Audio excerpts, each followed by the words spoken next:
요새 부유함의 아이콘 주진우 기자님 나오셨어요? 뭐 MBC를 다 털어간다는 얘기가 있어요. 안녕하세요. 아니 돈 많이 버시죠? 아니 그런 얘기는 하지 마. 근데 형 그 김재동에 비하면 세 발의 피드만 금발해요. 아니 그 김재동 뭐 엄청나구만. 제동 얘기도 하지 말고. 네. 냉정하게. 너희들 방송국에 있으니 그거 아시잖아요. 다른 더 만나는 사람들 많지. 네. 그거 별거 아니니까 얘기하는 거야. 죄송합니다. 기자는 저기 C급 트로트 가수나 B급 그렇죠. 개그맨보다 돈을 못 받아야 되는데 제가 출연료를 받고 있네요. 네. 아유. 안타깝습니다. 아니 근데 그것도 얼마 얹어주면 더 옵니까 형님 일로? 누구? 형님 이쪽으로 SBS. 아니 그 방송은 굉장히 좋은 프로그램이에요. 스트레이트는. 그래서 네. 애사심 생겼네. 애사심이 아니라 사실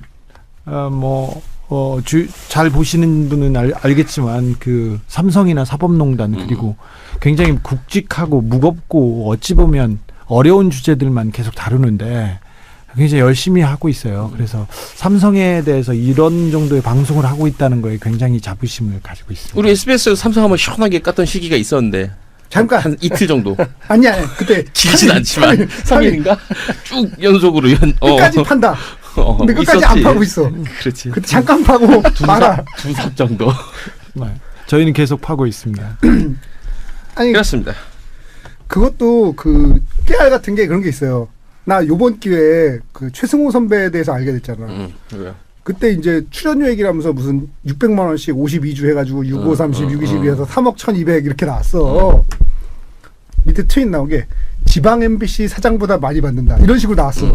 그 얘기는 바꿔 말하면 서울 MBC 사장은 더 받는 거 아니야? 그렇지. 나 최승호가 그렇게 돈 많이 벌지. 승호 형, 밥 한 번 사야 되는 거 아닙니까? 그 형 우리한테 고창이라도 사야 되는 거 아니냐? 진짜 승호 형 너무하네. 자주 만나. 진짜. 파라곤 지하에서 자주 만났어. 자주 만나는 승호 사이야. 형 너무하네. 나 그렇게 많이 버는지 몰랐네. 승호 어깨 형. 동무하고 찍은 사진이 몇 장인데. 그 트위터가 아주 깨알같더라. 지방 MBC 사장보다 MBC 사장보다 많이 번다. 아니야. 지방 MBC 사장보다 많이 번다. 대략 가늠이 되네요. 거의 정확하네 수치가. 아니 그리고 뭐 그래요. 그리고 뭐요? 아니 그 얘기를 해주세요. 그리고 뭐에 그 얘기를 해주세요. 아니 저기 열심히 방송을 하고 있으나 월드컵 기간 5주 쉬었고 아시안 게임 2주 쉬었고 추석 때 나는 쉬고 애로사항이 있습니다. 네. 들어보시면 또. 근데 진우 형 얼마 묘한 없어요. 매력이 있어. 사람이 이게 친해지심을 없던 것까지 끌어내게 만드는 이런 거 있잖아. 묘한 매력이 있어. 옛날 그 반에서 보면 존나 병신 같대. 근데 짱하리랑 짱이라서 짱이랑 이겨. 이런 느낌이 있잖아. 그런 애는 없죠. 이런 애 가끔 있으니까.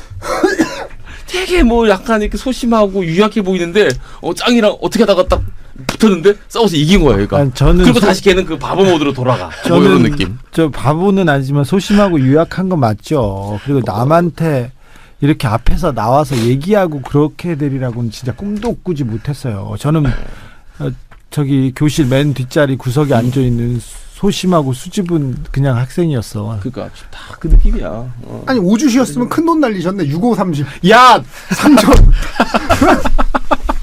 와. 형님 이렇게 자꾸 해야 또 올라가. 뭐가 올라? 이제 시작했으면 올려야지. 형 이제 이미 들어왔어. 나가려고 하지 마. 아니야. 근데 그때 또 기사 나왔어. 뭐라고요? TV조선에선 800 준다고 그랬는데 거절했다고. 좋은 기사지. 그런 기사는 형 그 쓴 기사한테 좋아요 따봉 한번 날려주시죠. 아니 저기 TV조선에서 더 올렸었어요. 그럼. 사실은 그렇겠지. 대선 직전에도 여러 번 왔었고 대선 이후에도 계속 왔었어요. 근데 그거 까는 기사는 조선일보에서 나왔죠. 네. 기가 막힌 아수라장이네요 거기. 네, 뭐 아무튼 TV조선 까서 죄송합니다. 네. 하여튼 그래요. 아니 그렇게 보면 요새는 그 이재명이 만능이잖아. 이재명은 안 친한 사람이 없잖아. 자유한국당도 친해, 조선일보랑도 친해, 진보 언론이랑도 친해. 근데 경기지사만 하고 있는지 모르지만 하여튼 찜 묻으셨잖아요. 주 기자님. 왜 또 이런 얘기를 하고 있어? 아니. 신발도 그거네. 저거 페이유네 페이유. 저거 그건데. 뭐요? 이재명이 신던 거예요? 중국 브랜드거든. 응. 중국 브랜드인데 중국 가서 사면 엄청 싼데 프랑스에서 수입을 해가지고 우리나라에 팔기 시작하니까 졸라 비싸졌어. 아니요. 저는 이거 몇 년 전에 중국에 갔을 때 산 거예요. 아니야. 찜 묻었어. 아니 진짜예요. 아니야 형 때가 너무 안 묻었어. 아니 그래. 몇 년 전이랑 볼 수가 없어 이게. 진짜예요. 깨끗해. 누렇잖아요. 아니야. 이게 근데 근데 그거 알아? 용 발목이 예쁘다. 아니 근데 발목이 예쁘네. 간지가 나. 내가 보니까 발목이 이뻐. 사실은 몸이 약간 간지나는 몸이야. 이몸이요? 아니 야, 몸이? 아니 그게 아니라 이런 얘기 정말 처음 들어보죠. 그게 아니라 그런 얘기는 좀 들어요. 진짜? 롤런 아니, 좋던데. 아니 근데 형 요새 형 잘생겼다고 난리야. 거기 정말? 나온 다음에 꿀방망이 나온 다음에? 연고전 아니 너기 뭐 하여튼 이재익이 그렇습니다. 잘생겼대. 뭐 하여튼 뭐 그럴 수 있지. 아니 매력 있죠. 매력이 아니 있죠. 근데 간지나는 그 내가 봤을 때는 저런 거 그냥 싸구려 걸쳐 입었는데 명품이라고 다들 오해를 하는 거야. 뭘 오해를 해. 명품이야 다. 아니 저기 입고 아, 얘는 도움이 안 되네. 아니, 명품 있는 건 나빠? 아니, 얘는 도움이 안 되네. 명품 있는 저기 거 나빠? 죄졌어? 자 공개석상이나 강연장에 나갈 때 제가 제일 좋은 옷을 제가 입는 것 중에 제일 좋은 옷을 그래, 입죠. 그래. 하다못해 우리도 GV 갈 때 제일 좋은 옷 입고 네, 가지. 보통 때 입는 옷은 그냥 그래요. 그냥 그런데 그걸 다 캡처해가지고 아이, 뭘 이건 변명을 해. 뭐 비싼 거 입어 그냥. 비싼 거 입는다 그래. 이 형 자기 캐릭터 잘 만든다.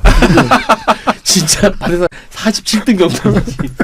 싸움으로 치면 한 49등인데 짱한테만 이겨. 반에서 중간 애들하고 싸우면 졸라가 짱아리. 쳐맞는데 전교 1등만 잡는. 전교 1등만 잡는 섰다리 치면 1등만 짱짜리. 잡는 그러니까. 일진 킬러. 아니 저 신발을 한 재작년인가 그 용감한 주먹이 갑자기 그 종이 봉투에 이렇게 담긴 거를 5,000원이라면서 신발을 막 주변 사람들 선물하고 다니는 거야. 그러더니 한 6개월쯤 지났는데 백화점에서 팔더라고. 어떻게 된 건지 알아보니까 그렇게 된 거더만. 하여튼 페이유 프랑스에서 수입하는. 아니 저는 그건 잘 모르고요. 한 10,000원대에서 산 것 같아요. 근데 10,000원도 안 해요. 15,000원 밑이야 다. 5,000원에서 15,000원 사이야 신발이. 근데 너무 15,000원짜리 같아 보이지 않은데? 완전 간지나는데? 발목이 예뻐서 그렇습니다. 다들 여긴 자기 하고 싶은 얘기만 합니다. 그냥 발목 얘기만 할 거예요. 아니 또 아직도 적응이 안 되네. 1년 반 만에 나온 것 같은데. 형 발목 탐나네? 그래서 요새 어떻게 보내고 계세요? 요새 뭐 자아성찰 뭐 그리고 공부하고요. 그리고 또 하던 일은 비슷해요. 근데 기자라는 게 남의 얘기를 들어주고 남의 사정을 들어주고 억울함 뭐 그리고 어려움 이런 거를 같이 들어주고 풀어주는 사람이라고 이렇게 생각했는데 요새는 제 어려움을 못 풀고 있어서요. 조금 책 읽고 공부하고 그 다음에 제가 그 관심사항만 계속 파고 있습니다. 추천하는 책 뭐 있습니까? 저희 청취자들에게.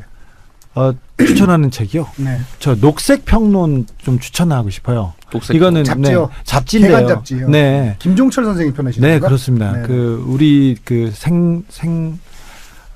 생태학이라고 얘기할 수도 있고요. 그리고 그 자연과 그리고 환경과 더불어 사는데 그 자연에 대해 생각해보고 우리 더불어서 사는 우리에 대해서 생각해보게 하는 굉장히 좋은 잡지인데요. 성찰이 깊어지니까 진우 형이 내 쪽으로 왔네. 김은정 쪽으로 왔어. 아 그래. 이거 자연하면 본 적도 저거든요. 없잖아요. 본 적도 없잖아 이 책. 집에 쌓여있어 이 사람아. 장난까 지금? 안 읽고 쌓여있어. 야 장난까냐? 오늘 방송 지금 멈추고 빨리 인쇄 찍고 와. 야 너 지금 2시간만 줘. 3시간은 아니야. 지금 하루 안에 택배 되니까 불안하고 지금 2시간만 주고. 훈종이 부인이 집에 있을 거 아니야. 찍어 받아. 보내라 그래. 야 장난까 지금? 거기 옆에 지우랑 딱 해가지고 찍으라 그래. 인쇄샷 찍으라 그래. 뭐 긁어 오지 시간이니까 찍을 말고. 수 있어. 뭘 니네들끼리 이렇게 까고 있어 지금. 저희는 그런 방송입니다. 아니 그 지난주에 이명박이 드디어 네. 선고가 났어요. 네. 근데 무슨 얘기를 듣자 하니 무슨 결정적 장면이라 윤석열 지검장이 무슨 살인 사건에 누가 뭐 변호사가 제보를 했다는 둥 이러는데 그거 아니죠? 네. 말도 안 되는 소리 같은데? 지금 뭐 이명박 대통령이 드디어 이제 대통령 무슨 대통령 이명박 씨 피고인 이명박이 우리 박이 구속돼서 15년을 선고받았는데 뭐 당연하다 사필 규정이다 얘기하고 있는데 사람들이 당연하지 않았죠 정말. 수해 동안 많은 일들이 있었는데 결정적 장면은 그 전에 다 끝났었고요. 이미 그 검찰에서 시작할 때는 그렇게 큰 어려움 없이 수사가 시작되고 수사에 대한 의지를 보이자마자 이명박 주변 사람들이 다 돌아섰기 때문에 그렇게 달라지지 않았어요. 중간에 수사를 접으려고 했다 이런 저런 표현도 보고 여러 기자들이 다른 얘기를 하는데 좀 웃겼어요. 극화죠 극화. 드라마틱한 우리 상황을 박기에 만들어줘야 그럼 되니까. 가장 그 어떤 15년형이 떨어진데 가장 결정적인 장면은 그럼 주기자님이 생각하시기엔 뭐예요? 아니 그 분홍 보따리였죠. 사실은 제가 들고 다니던 분홍 보따리 있지 않습니까? 네네. 사실 1년 반 전에 제가 여기 와서 방송한 거하고 이명박 추격기 썼던 거하고 그 내용에서 하나도 벗어나지 않았어요. 공소장도 판결문도. 그러니까 사실은 저는 좀 안타까운데 이번 선고 그 판결문의 내용이 뭐냐면 다스는 누구 겁니까? MB 것입니다. 네. 그래서 MB가 다스의 주인이고 그 회사에서 돈을 횡령했고 뇌물을 회사를 통해서 받았습니다. 그거 말고는 거의 특별한 게 없어요. 특활비 조금, 나머지 직권남용 이런 거 다 무죄가 돼가지고 좀 안타까운데 사실은 이명박이 그 정도 위인은 아니잖아요. 훨씬 더 큰데 다스 그리고 뇌물 토해내는 돈이 200억이에요. 세 발에 핀 거죠. 그러니 그 내용만 수사를 하고 기소를 하고 이번에 죄를 받았어요. 사실은 더 크고 중요한 이명박의 업적은 가려져 있기 때문에. 뭐죠? 그 업적은? 뭐 4대 강부터 시작해서 그렇죠. 자원외교, 뭐 국가 권력을 방위산업, 국가 권력, 청와대 모든 권력을 가지고 자기 사리사욕을 채우기 위해서 돈을 벌었지 않습니까? 사자방 이번에 다 빠진 거 아니에요? 그렇죠. 사자방에서 사라진 돈이 100조예요, 100조. 그러니까 나 이번에 날아간 돈이 100조예요. 너무 이명박을 약간 띄엄띄엄 보는 그런 적이었어. 무시했어. 네.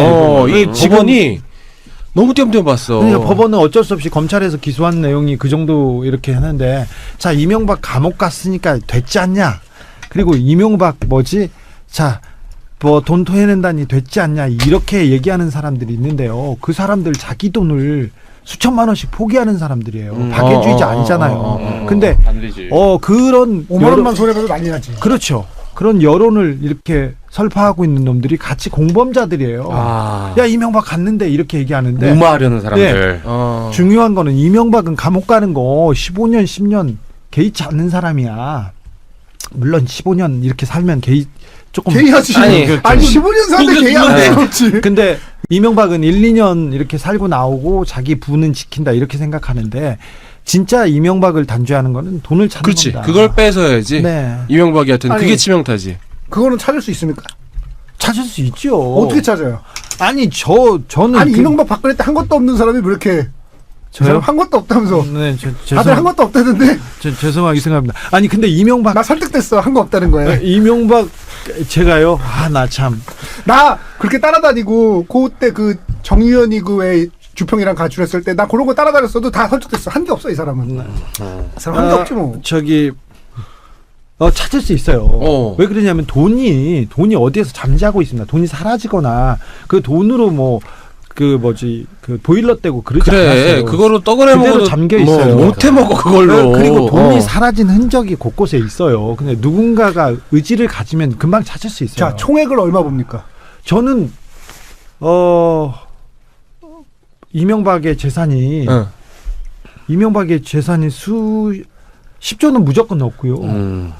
제가 그 감히 10조는 넘고. 그러니까 단조가 아니다. 7조, 8조 이런 2조, 단자리조가 2조 아니다. 이명박하고 관여한 회사가 있는데 이미 다스가 10조 정도의 그 가치를 가진 회사가 됐어요. 앞으로 어떻게 될지 기사에도 나와 있죠. 자, 그거 말고 제가 쫓고 있는 한 회사는 이명박하고 관련이 있다고 보고 있는 쫓고 있는 회사는 그 규모가 8조 정도 됩니다. 우리나라 회사요? 아니면 외국에 있는 대박이다. 부동산 관련 회사. 그런데 그리고 사라진 돈의 규모를 이렇게 하면 제가 이렇게 저는 기자여서 짐작하고 그러는 사람 아닌데 이명박 가장 측근들이 하는 얘기를 이렇게 종합해보면 10조에서 30조 정도 얘기하고 50조까지 얘기하는 사람들이 있는데 평균치가 한 30조 정도 됩니다. 30조. 대통령 취임 전에는 끽해야 재산 500억 이하죠?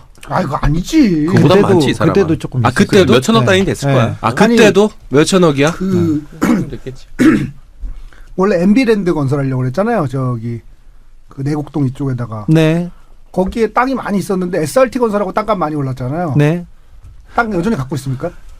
자, 이명박이 갑자기 그린벨트를 풀겠다고도 얘기하고 그다음에 그 SRT 그러니까 민자 역사를 주고 갑자기 KTX를 민자화 이렇게 한다고 했지 않습니까? 근데 거센 반대에 부딪혀서 하지 못했어요. 그런데 박근혜 때 완성됐는데 자, 수서에 민자 역사가 들어왔고 SRT가 다니고 있습니다. 그리고 수서 주변은 그린벨트가 많이 허물어졌습니다. 그때 내곡동으로 이사 가서 완벽하게 많이 허물려고 했는데 그거는 내곡동 사저 좌절되면서. 제가 기사를 썼죠. 그때 에이, 뭐 한 거 없는데 왜 또 특검까지 진행됐는데 한 거 없어. 검증 있네. 한 거 없어. 야, 근데 승훈이 목소리 좋다. 목소리 좋네. 얘 목소리 좋아. 좋다면 좋은 거야. 청취자분들이 한 거 없다고 목소리 그런 거야. 좋대. 얘 목소리 좋대잖아. 청취자분들이. 자, 내곡동 그래서 사저가 발각되고 수사가 되면서 좌절됐었죠. 하지만 내곡동에 있는 MB랜드, 내곡동 주변에 있는 MB랜드 건설은 무산됐지만 그 주변 그린벨트는 다 허물어졌고요. 그래서 거기에서 막대한 부를 축적했죠. 근데 어쨌든 1조는 안 넘었을 거 아니야. 대통령 되기 전까지는. 되기 전까지는 그래도 그 정도는 아니었겠죠. 수천억이었겠죠. 뭐 조단위는 안 넘었을 거 아니야. 근데 네. 지금 대통령 되고 나서 그 5년 동안 30조를 보시는 거 아니에요. 이명박근혜 동안 그 수십조로 이렇게 30조까지 갈 수 있었죠. 그 사람은 그 정권을 잡고 정치를 한 게 돈을 벌려고 했던 거예요. 돈을 벌려고 했던 거예요. 네. 돈. 예. 모든 것은 돈으로 근데 걔는 해결된다. 그 외로의 그 뭐 욕구 5단계에서 이런 게 안 통하나 봐. 매슬로. 원래 5단계가 그거잖아. 명예욕이잖아. 그 명예라는 게 돈이 그 사람은 명예야, 돈이. 없는 사람이죠. 그런가 봐. 돈의 신이지 않습니까? 관상 봐라. 씨발 명예 있겠냐? 아니 약간 보세요. 독특하네 걔는. 자, 아니 그래- 거기 찍은 사람은 뭐 야, 넌 나가라. 오늘 좀 나가 있어라. 달라졌어. 그때 괜찮았거든. 내가 찍을 때만 해도. 아니 진짜 그 괜찮았어. 12층에서 정말 이 두 손가락을 높이 들고 이명박 괜찮았어 그때는. 잠깐만. 사람이. 아니, 진우 형 괜찮으세요? 기사도 좋고. 진우 형 비위가 좋네. 여기 병풍 하나 칠까요? 아니야. 우리 그 주 기자님은 저기 그 이명박이랑도 얘기 잘하시잖아. 아, 비위가 좋네. 안녕하세요. 그래. 자, 근데 병풍 하나 칠라 그랬더니 괜찮겠네. 수사가 조금 진행돼야 되는데 자, 이명박에 대해서 다스 아주 일부분 겨우 200억이에요. 140억 그 다스가 원래 140억 때문에 시작이 된 거잖아요. 그렇죠. 네. 그 탐욕이 140억을 돌려받은 탐욕이 거기에서 그 도화선이 된 거죠. 결국 저기 김경준한테 뺏은 140억이 예. 그 이명박의 무덤이 된 거죠. 그렇죠. 그 단초가 계속 진행되지 않았다면 다스 수사를 다시 하기 어려웠던 것이 검찰이 다스는 이명박 것이 아니다. 특검이 다스는 이명박 것이 아니다. 그리고 몇 번의 기회에 이명박은 절대 그런 사람이 아니라고 국가기관에서 공인했어요. 면죄부를 줘버렸지. 면죄부를 너무 줬는데 그나마 지금 이제 이번 검찰이 수사를 열심히 해서 됐는데 진짜 극히 일부분 아주 진짜 발톱의 때만큼 찾은 거예요. 그런데 자, 이상득이 포스코나 다른 데서 전횡하면서 돈을 챙긴 부분에 수사를 했는데 이상득이 갑자기 병원에 들어갔잖아요. 네. 병원에 들어가서 아이고 나 죽겠다 이렇게 들어 누워버렸어요. 어느 그런데 병원에 있습니까? 지금 갔다 나왔죠 이제. 서울대병원 가가지고 수술을 했죠 갑자기. 그런데 이게 포경수술이란 말이 있던데요. 나이 여드네. 잠깐만. 나 지금 병풍 안 칠라 그랬는데 병풍 좀 치자 여기.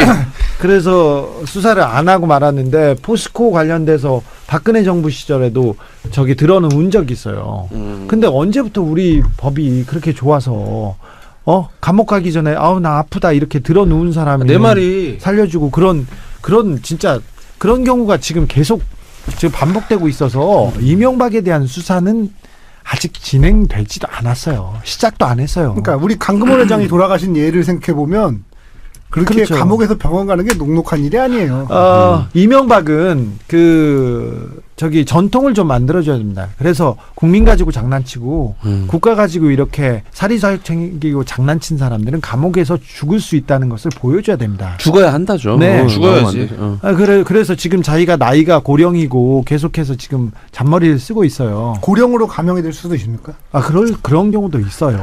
그래서 사실 이명박은 자기 1년, 2년 이렇게 생각했는데 그러지 않고 일단 이명박에 대한 그 동정 여론을 만들 때마다 그때마다 터뜨려 가지고 그 사람을 붙들어 잡는 경우도 있을 거고 그리고 이명박의 다른 부분에 대해서 다른 자금에 대해서 제가 좀 많이 쫓아놓은 게 있어서 지금은 이제 좀 쉬었다가 조금 있다가 이제 좀 지금 자 그 사자방 외교, 그러니까 사자방 비리 말고 또 이명박 쫓아갈 게 뭐 있습니까? 사장방 비리 말고도 맥커리와 관련된 그런 얘기도 있을 수 있고요. 저는 농협과 그리고 금융권에서도 이명박을 비호하면서 최원병이 도대체 뭐예요? 최원병이 잘 먹고 잘 살아요. 최원병이야말로 최원병이- 그 몸통이잖아. 그렇죠. 최원병 몸통이고 최원병의 오른팔이 저기 현 정부에서도 중요한 위치에 갔어요.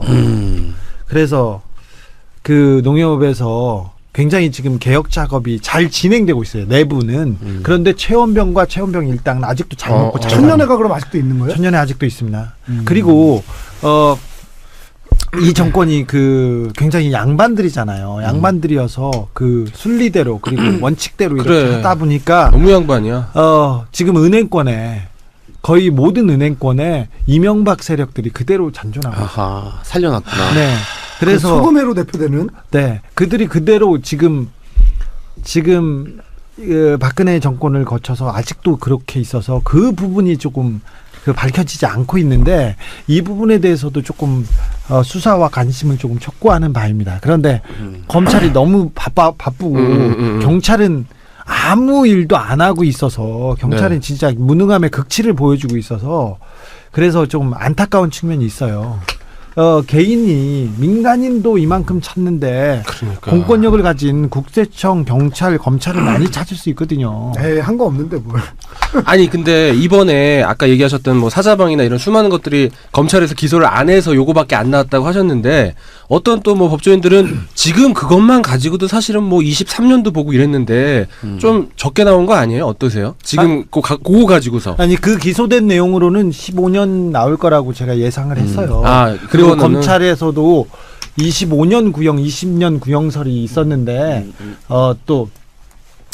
저기 윤석열 지검장이 그 양반이고 사람이 좋다 보니까 20년으로 이렇게 그러니까 너무 양반이 해줬는데 많아. 이쪽은 다 양반이야. 다 양반이야. 이쪽이라고 할 수. 그 지금 그 자리에 있는 사람들은 상식적이고 그리고 판사님도 구형에 대해서는 저는 전혀 불만이 없는데 선고에 대해서는요? 아니면 구형에 대해서? 아니 선고에 대해서는 그러니까 구형과 선고에 대해서 형량에 대해서는 15년 징역 15년에 대해서는 불만이 직권남용이 없는데 무죄인 거는 어쩔 수 없는 겁니까? 아니 어쩔 수 없지 않죠. 직권남용이 무죄면 그러면 청와대에서 딴짓하고 그리고 네. 그 공무원들이 딴짓하는 거를 거의 지금 면죄부를 준다는데 바로 직권남용이 무죄되면서 자 뭐가 구형을 기소를 포기했냐면 뭐 6.25 이후에 최대 취업 비리라고 할 수 있는 강원랜드 비리 있었거든요. 혼선동 염동열 저 기소하지 않기도 했어요. 직권남용은. 그리고 판사들 사법농단 사건이 있지 않습니까? 판사들이 재판 안 하고 재판 거래하고 법 무시하고 지금 계속해서 그 정치권에 그러니까 양승태와 몇 명 귀족이라고 할 수 없죠. 몇 명 부패한 정치 검사들이 그 박근혜 정부하고 딜한 그 정치 부분이 판사 네? 검사들이 아니고 정치 판사들이 정치권하고 딜한 부분이 직권남용으로 기소가 돼야 되는데 직권남용이 어려워졌어요. 10월 5일이 굉장히 중요한 날입니다. 이명박이 15년 선고를 받은 날인데 그날 조윤선, 김기춘도 있었고 최경환 재판도 있어요. 근데 일제히 다 직권남용에서 무죄가 나왔어요. 그래서 굉장히 조금 걱정할 만한 그 구석인 직권남용이 무죄가 나온 거는 어떻게 보면 삼성의 빅픽처랑도 관련 있는 거 아닌가요? 그렇습니다. 삼성 지금 재판도 검찰 수사도 다 잘 돼가고 있는데 유독 삼성 부분은 조금 가다가 삐걱대고 가다가 쓰고 그러고 있습니다. 특별히 재판부에서 판사들이 삼성 관련된 영장은 다 기각하고 삼성 관련된 것은 다 손을 들고 막고 있어가지고요. 굉장히 어려운 구석입니다. 아니, 재판부는 지금 어쨌든 김명수 대법관으로 바뀌었잖아요. 근데도 왜 기억이 안 된 거죠? 바뀌었어도 그 중요한 자리에는 아직도 양승태가 심어놓은 사람들이 그대로 다 있고요. 예를 들면 누구요? 예를 들면 영장 판사들 굉장히 걱정스럽고요. 그리고 중요한 포스트 지금껏 재판을 하던 형사 담당했던 그 재판부가 바뀐 지 얼마 안 됐어요. 그러니까 네. 지금까지는 계속해서 양승태 편을 들고 박근혜 편을 들었다고 볼 수밖에 없는 그런 정치적 판결이 계속 이어졌죠. 얼마 전에 그 무심히 지나치기 쉬운 그 영장 심사가 있었는데 되게 벙찌는 게 양승태에 대해서 집에 대해서는 압수수색을 불허하면서 자동차. 양승태 자동차에 대해서는 압수수색을 허락했어요. 나 양승태 저긴 줄 알았는데 차에서 먹고 자는 줄 알았는데. 몰랐어? 근데 그 차가 심지어 그 차가 심지어 이 양승태가 물러난 다음부터 이용하기 시작한 차예요.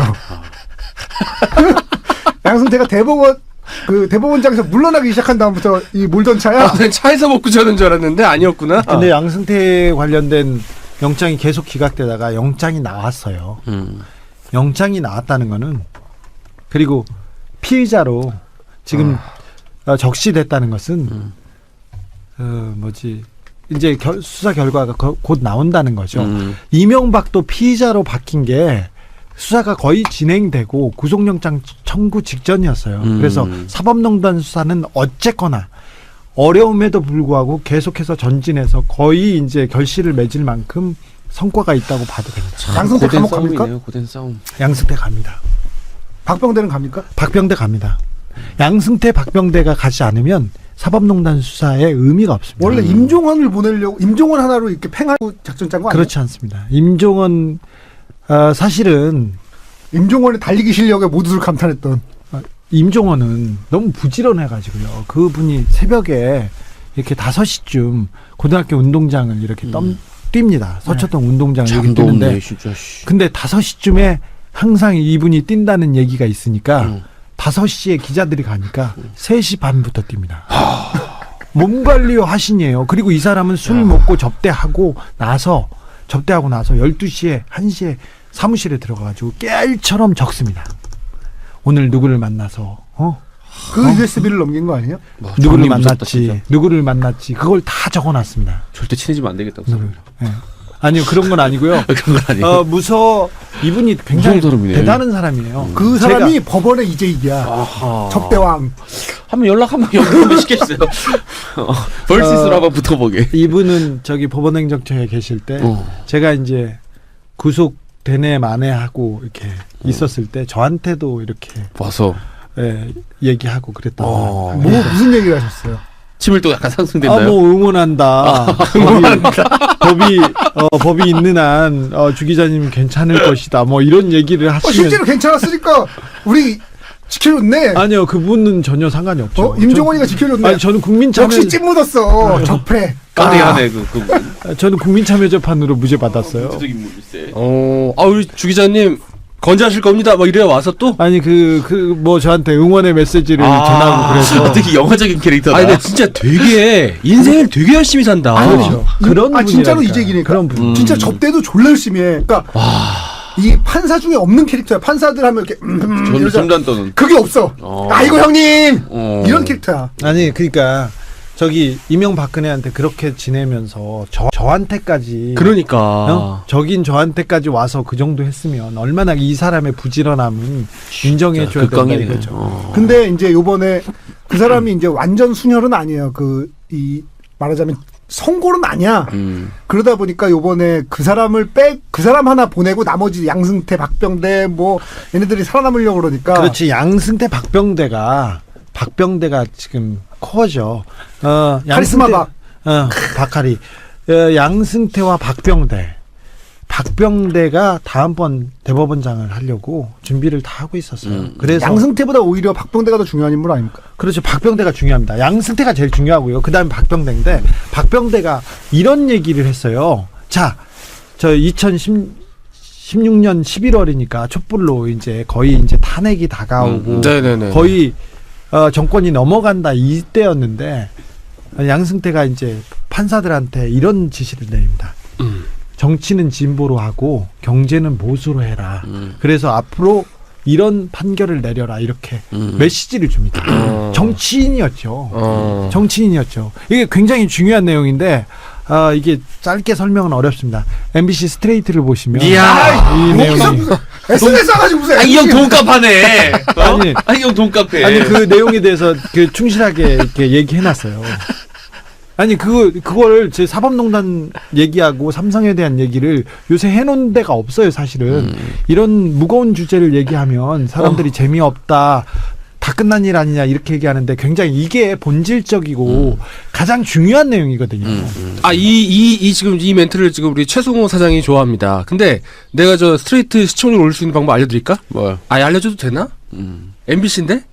알려주고 네가 MBC로 가면 되지. 알려줘도 되나? 이거 알려줘도 그거 되나? 알려주고 네가 MBC로 가서 이거 알려줘도 되나? 수모한테 스카우트 해주세요. 에이, 알려줘도 되나? 알려줘? 해봐. 줘 마라. 아, 기가 막힌 방법인데. 알려줘? 또 지금 그것도 사기치고 줘봐. 있다. 해줘봐. 알려줘 마라. 아유, 알려줘.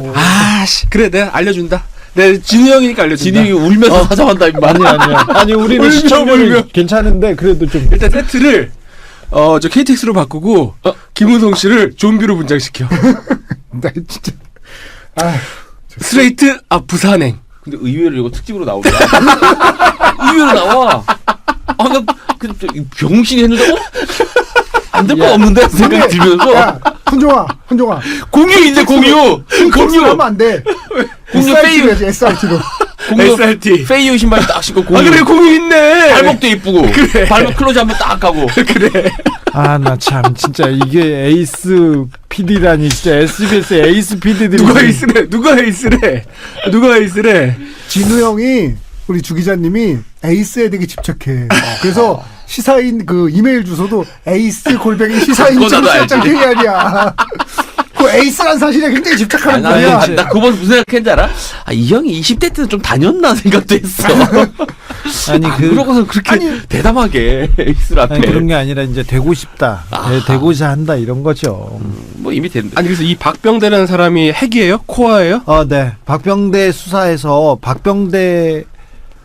박병대와 양승태 이 고리에서 조금 더 수사가 진척이 되면 이 사법농단의 실체가 보일 거예요. 그리고는 그 둘을 구속시키고 나서 이제 수사가 좀 진행돼서 이거는 법에 대한 얘기예요. 우리가 무슨 문제가 있거나 갈등이 있거나 어려움이 있잖아요. 그럼 법에 호소하잖아요. 마지막에 법에 가서 판사님 이거 좀 가려주십시오. 그럼 판사님이 이렇게 판결을 내리면 그걸 따르고 이 갈등을 치유하고 이 문제를 봉합하고 앞으로 나아간다 이런 의미가 있는데 그게 법치국가죠. 그렇죠. 법치국가인데 이 법치를 무시한 사람들이 판사예요. 왜 판사한테 가? 왜 판사한테 누구는 저런 쓰레기들한테 가가지고 재판을 받아야 되냐 이렇게 사람들이 말하면 이 국가의 불신 사회적 혼란은 다 국가의 피해로 국민의 피해로 오거든요. 기둥이 부러지는 거죠. 그렇죠. 국가의 기둥이. 예. 이명박은 돈 챙겨 먹으려고 그냥 했던 그냥 사기꾼이에요. 사기꾼 양아치인지 몰랐어 이명박이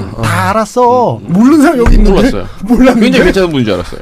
자 저기 보수 기득권에서 자한당이 조선일보가 몰랐어요. 다 알았어. 근데 쟤는 사기꾼이어가지고 자기 밥그릇만 챙기고 자기 돈만 좀 챙겨주면 그냥 조용히 넘어가겠지 했는데 너무 많이 헤쳐먹은 거고 이런 문제는 이 사람을 감옥으로 보내면 단죄할 수 있어요. 그리고 그런데 돈을 가지고 오면. 법치주의의 근간을 무너뜨린 이 사법농단 세력은 발본색원하지 않으면 이런 일이 계속 벌어져요. 요새 이제 그 2007년에 한나라당 경선에서 오간 논쟁들이 이제 전설로 남았는데 그때 이제 이명박과 박근혜 간의 설전에서 나온 얘기들이 전부 사실이었어. 그렇죠. 완전 진실. 아니 거기 뭐 최태민 얘기 다 있다며요. 거기. 최태민 얘기. 최태민 얘기부터 돈 얘기, 뭐 내곡동 다 땅 얘기 다 있다며 있어. 거기. 저기 그때 이명박이 최태민에 대해서 다 한 알았단 얘기가 거야? 가장 정확하고 가장 그 진보한 인포메이션이에요. 뼈 때리는 얘기, 네. 뼈 때리는 얘기. 그리고 박근혜가 내곡동 땅 다 쓰는 누구 겁니까? 이런 얘기하면서 그 이명박한테 공격했던 거 있잖아요. 그게 어떤 기자들이 취재하고 보도한 것보다 정확했고 훨씬 그치. 몇 번을 내용이지. 얘기만 둘 다 정확하잖아. 아니, 근데 정확해. 진짜 죽기 살기로 했는데. 요새 명박 입장에서는 좀 억울할 것 같다는 생각은 들어요. 뭐냐면 이명박이가 그 국정원부터 시작해서 온갖 이거를 다 짜가지고 정권을 잘 넘겨줬더니 이게 그걸 간수를 못하고 뺏겨가지고 감옥 가게 만들었나 이런 생각이 들 것 같아요. 그런 생각했죠. 그래서 촛불 집회 일어나고 박근혜 탄핵하고 그럴 때 다시 보수 세력이 그래도 이명박이었다. 이렇게 잘 간수해가지고 주고 다 먹고 살게 해줬는데 이게 망가뜨렸다. 이 얘기가 잠깐 나왔어요. 그런데 재판 과정에서 그런데 이제 다스는 누구 겁니까? 이제 열풍이 불면서 아유 또 자기 금칠하기 아니에요. 한 거 없다니까 찐 묻은 사람 이 사람. 아니요 알았으니까 돈 많이 벌고. 아니 근데 그 이후에 이명박에 대한 그 시선은 너무 싸늘해져가지고 이명박 주변엔 사람이 하나도 없잖아요. 왜 아들 있잖아요. 아들 울고. 나는 주진우한테 100억을 줘서 이명박한테 10조 뺏을 수 있으면 그래야 된다고 생각합니다. 1,000억을 줘도 뺏을 수 있으면 뺏어야지. 아니 1조를 줘. 그 30조를 뺏어 와야지. MC한테 그만한 돈이 없어요. 100억 정도 줄 수 있을 것 같습니다. 사실은 자 다스가 지금 SBS 사장님이 아마 듣고 계실 거거든요. 다스- 이건 확률이 높습니다. 상당히 진짜로. 레알로 진짜 높다니까. 뭘 또 거기서 엄청을 찍고 있어. 이건 그걸 또 말 생중계를 하니? 그런데 사실은 다스는 이명박 거라는 게 밝혀졌는데 이게 뒤집힐 가능성이 없어요. 근데 뭐 이명박은 끝까지 다스가 자기 거라고 아니라고 얘기했는데 다스의 사장이 와가지고 이명박이 다스는 이명박 겁니다 이렇게 얘기했어. 다스의 전무가 이명박 겁니다. 전 사장이 다 얘기했어요. 그리고 이 그 돈을 쓰고 그리고 경영한 내용을 보면 바뀔 리가 없어요. 그런데 자 여기에 변수가 있습니다. 다스가 이명박 거로 갔다. 그러면 이제 지분 관계를 정리해야 되죠. 세금 관계가 남아요. 그리고 다스의 많은 재산이 아들한테 갔어요. 시영이한테. 갔어요. 그 돈은 어떻게 할 거야? 다 편법이 아니라 불법이죠. 다스 해외 법인 쪽으로 다 빼돌린 거죠. 해외 법인은 다 이미 거의 넘어간 상태예요. 그래서 여기에 변수가 생겨요. 그러니 여기서 수사를 멈추지 말고 지금 수사는 멈춰졌어요. 그래서 그 불법 탈법 그리고 해외 밀반출 이쪽으로 조금만 가잖아요. 그러면 금광을 찾을 수 있어요. 그놈의 저수지 찾겠다는 얘기 언제부터 했는데 뭘 저수지를 찾겠어. 아니, 뭐 한 게 없어. 찍 묻은 사람. 아니 이 정도면 개인이 많이 했지. 느낌적으로 봤을 때 돈으로 움직이는 사람이야. SBS에서 할 수 있을 것 같아. 사장님 우리 합시다 지금. 그렇지. 찾아봅시다. 배팅해 나한테. 배팅합시다. 사실 이보다 더 쉬운 일이 돈 벌기 쉬운 일이 없어요. 이명박의 그 산재된 이게 흩어진 재산들 이렇게 찾아가지고 집 한 채밖에 없는 사람이잖아. 그러니까 자 이것도 네 거지 저것도 네 거지 이거 해주면 국고로 기속하고 세금 내고. 거기서 얼마나 좋아. 네. 사실은 저기 국세청에서 이번 200 몇 억에 그거 나한테 조금 이거 몇 %는 줘야 되는 건데. 그럼 인간적으로. 사람들 대한민국의 저력을 다시 한번 느껴요. 이렇게 뽑아 먹었는데도 아직 나라가 멀쩡해.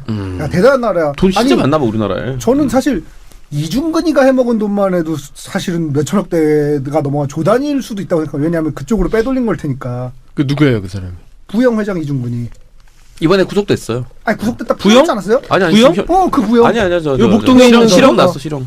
그 인간이 아주 악독한 인간이에요. 부영건설 이중근이가 해먹은 것 중에 제일 대표적인 거 하나만 말씀드릴게요. 그러니까 포스코가 이명박 박근혜 정권의 어떤 그 금고 역할을 했거든요. 사금고 같은 역할을 했는데 포스코가 저기 그 송도에다가 지은 사옥이 있습니다. 네네. 그 봤습니다. 사옥이 이제 송도 놀러 왔을 그 때. 땅 사는 돈이랑 건설비 합쳐 3,600억이 들었어요. 부영한테 넘기죠.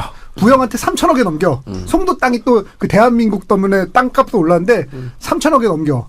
그리고 더 재밌는 일은 뭐가 그다음에 벌어지냐면 정부에서 3,600억에 매입한 걸 3,000억에 넘긴다고요? 아니 포스코에서 포스코에서 송도에다가 사옥을 지어. 사옥을 짓는데 땅값이랑 건물비랑 합쳐서 3,600억이다. 그것도 또 수상해. 또 다른 회사가 들어가 있고 막 수상 구석이 많아. 그 3,600억까지 다 들어가지 않았는데 거기다 3,600억을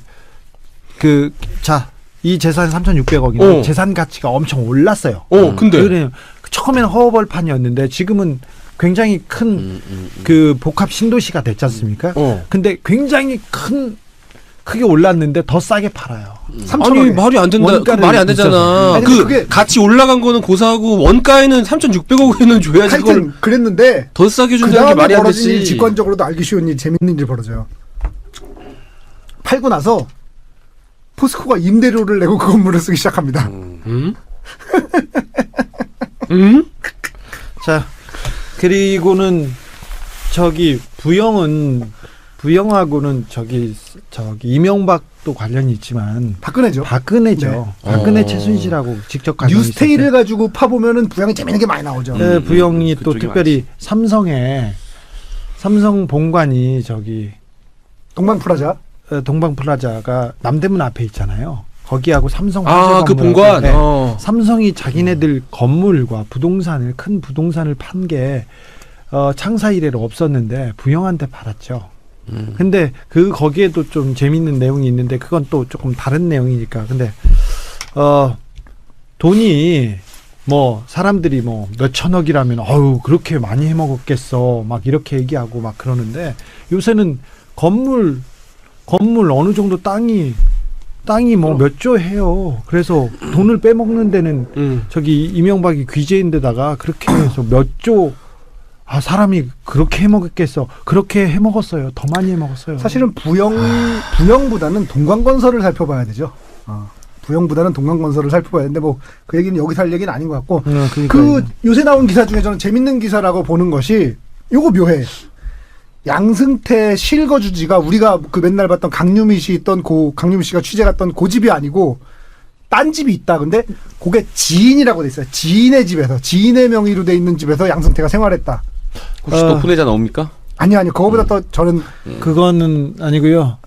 혼외자 쪽은 아니고. 그거 되게 중요한 포인트 아닙니까? 네. 그 지인이란 게 누군지가. 지인은 지금 어디 살고 있냐면은 경기도에서 경기도에 저기 공무원 출신의 업자의 집에 살고 있어요. 업자의 집에 살고 있는데 이 방송 언제 되니? 목요일이요. 목요일이요. 왜요? 아니요. 잘라요? 아니 괜찮은데 아무튼 저기 공무원 출신의 업자 집에서 살고 있는데 사실 이분이 그 양승태 대법원과 이렇게 좀 유착 관계로 비즈니스를 조금 해온 것으로 의심되는 그런 사람이 지금 뒤를 봐주고 있어요. 이 업자가 네, 양승태가 뭐 어디서 뭐 하고 있는지 잘 알고 있습니다. 네. 저는 이제 요새 펼쳐지는 작전을 대규모로 펼쳐지고 있는 작전을 이름하여 삼성 크크크 작전이라고 이름 붙이고 싶어요.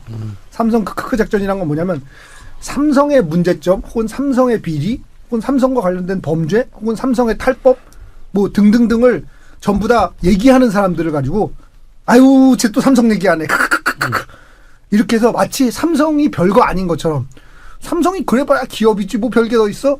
라는 식으로 몰고 가서 삼성과 관련된 얘기를 사람들이 얘기하지 못하게. 왜냐면 삼성 얘기하면 아유 쟤 또 삼성 얘기하네. 아유 삼성 쟤 또 삼성이야? 아이고 이런 식으로 해서 몰고 가서 분위기를 그쪽으로 몰고 가서 삼성 얘기를 못하도록 하고 있다고 생각하거든요. 그러니까 그전에는 삼성 얘기를 다른 식으로 막으려고 하는데 요새 펼쳐지는 작전은 삼성 얘기하는 사람들을 한심한 사람으로 몰고 가는 거죠. 아유 쟤 또 저에게 아유 저 얘기 아니 근데 아까 그 모든 퍼즐이 예를 들어서 권성동이가 기소를 안 당한다고요? 네.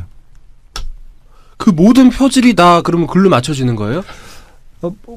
삼성적으로? 네, 삼성의 어떤 그 유리한 방향 이게 말하자면 그런 모든 퍼즐에 그러니까 한 조각 봤을 때는 그냥 한 조각 사건인데 그런 저는 거예요? 지금 이승훈 PD가 한 말을 굉장히 좀 신빙성 있게 그 평가하는 사람인데요. 아니 어떻게 권성동이가 기소를 안 당해? 그 권성동은 직권남용이 안 되니까 그리고 직권남용 부분이 저기 삼성하고 굉장히 관련이 있으니까 그렇습니다. 그건 별건이지만 직권남용을 굉장히 협소하게 하는 쪽으로 판결을 몰아가고 있다. 그렇죠. 공무원들 판사들이 한 일도 도와준 일도 사적으로 도와준 일도 이게 직권남용으로 걸기 어렵다는 거 아니에요. 청와대에서 국가를 위해서 국민을 위해서 일한 게 아니라 사리사욕 일개 개인 회사에 도움을 주기 위해서 빚받으러 공무원들을 움직인 게 아무도 처벌받지 않는 그런 상태니까 그런데 자 삼성 얘기를 조금만 해보자고요. 많이 해도 자 박근혜 정부가 출범했을 때 말 사주고 최순실이 실세라는 걸 알고 계속해서 뇌물 주고 그랬던 게 삼성입니다. 이명박이 출범했을 때 이명박이 대통령 됐을 때 저 변호사비도 내주고 다른 뇌물을 주고 해가지고 삼성 이건희는 홀로 황제 사면을 받았죠. 원포인트 사면을 받고 그렇죠. 이런 거는 그냥 그런 일입니다. 그게 아가씨들 부른 뒤인가요? 전인가요? 계속 불렀어요. 그 전후도 계속. 아니 그 불렀어요. MK는 요새 뭐 합니까? MK라뇨. 네. MK 잘 있어요. 아직도 삼성 안에 있습니까? 저기 그 바운더리에 있죠. 아니 가셨는데도 남아 있을 수가 있어요, 그게? 가도 MK가 누구야? 저기 문덕영. 야, MK인데 문덕영이 되겠니? 카자흐스탄 사람. 이건 또 뭐야? 문덕 잔치 안먹 잔치 형. Say anything party. 자, 그런데 MK가 누구라고? 저기 삼성에서 저기 이건희 회장한테 가장 영향력을 미치던 박명경이라는 여자가 있는데요. 삼성에서는 그 이름을 이니셜을 로얄 패밀리한테는 이니셜을 붙여요. 저기 이건희가 A. 이건희는 A고요. 이재용 A 다시 그리고 홍라이가 A 다시 아니에요? A 다시 그리고 이재용은 JY, 네. 이부진은 BJ 뭐 이런 식으로 붙입니다. 음. 그런데 유일하게 이학수도 삼성 일가가 이학수고 아닌데. 김인지도 김인주고 다 그냥 이름인데 일가 아닌 사람 중에 이니셜이 붙는 사람이 MK라고. 상무, 박상무. 네, 그렇습니다. 이건 또 지나가고 이거 길이 왜 이렇게 세냐? 자, 요런 게 재밌어. 흥미로운데? 요런 게 재밌어. 이게 제일 재밌다. 그러면 그 이런 게 이건희랑 재밌단 말이야. 그쪽이 아니면 뭐 아이 그런 얘기는 하지 말고 이런 건 아니에요? 자, 그분은 아니고? 그 엘리베이터 승진을 했던 이거네 그럼. 엘리베이터 승진을 했던 사람입니다. 좀 다른 자. 얘기를 해드리면 베니스트에 있는 승마장 얘기도 있습니다. 자, 촛불 집회 때 나라가 구하지 않았잖아요. 그리고 구한다고 해놓고 다 거짓말이었던 거 국민들이 알잖아. 마음이 쌓아놨잖아. 근데 가장 어려웠던 게 촛불 집회 세월호 가족들이 모여가지고 우리 자식들이 어떻게 죽었는지 밝혀라.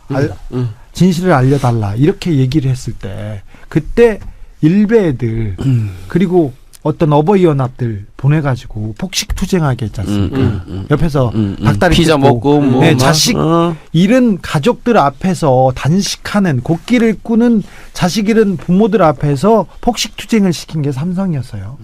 삼성이 정경련한테 돈을 주고 정경련을 통해서 사람을 보내가지고 거기에서 폭식 투쟁을 했습니다. 자, 삼성이 이런 일 하던 사람들입니다. 그리고 태극기 집회나 보수단체들 제일 나쁜 짓 하는 애들한테 돈을 대는 게 정경련인데 정경련은 삼성의 지시 없이는 움직이지 못하는 단체. 지금 탈퇴하지 않았어요? 그때 총무인가 이후에? 지금은 그런데 자 그런 사람들이었어요. 그리고 이명박 정부에 기여를 하기 위해서도 그랬고요. 박근혜 정부 출범각 그 내에서도 뇌물 주고 이렇게 계속 붙어있던 사람들.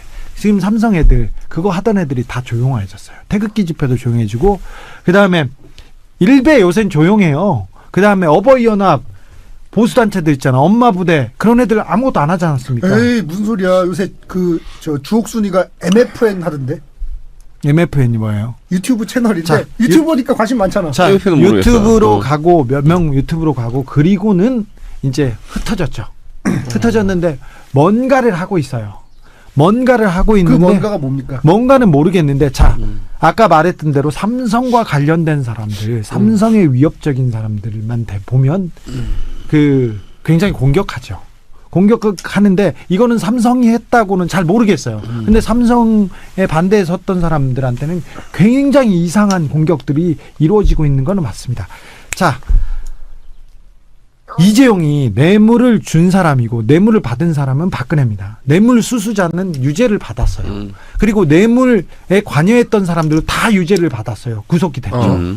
그런데 공여자도 당연히 유죄를 받아야지. 그렇죠. 뇌물 공여자만도 유죄를 받아야 되는데 유죄는 받았으나 구속이 안 됐습니다. 1심에서는 뇌물 공유로 구속됐다. 2심에서 나왔지 않습니까?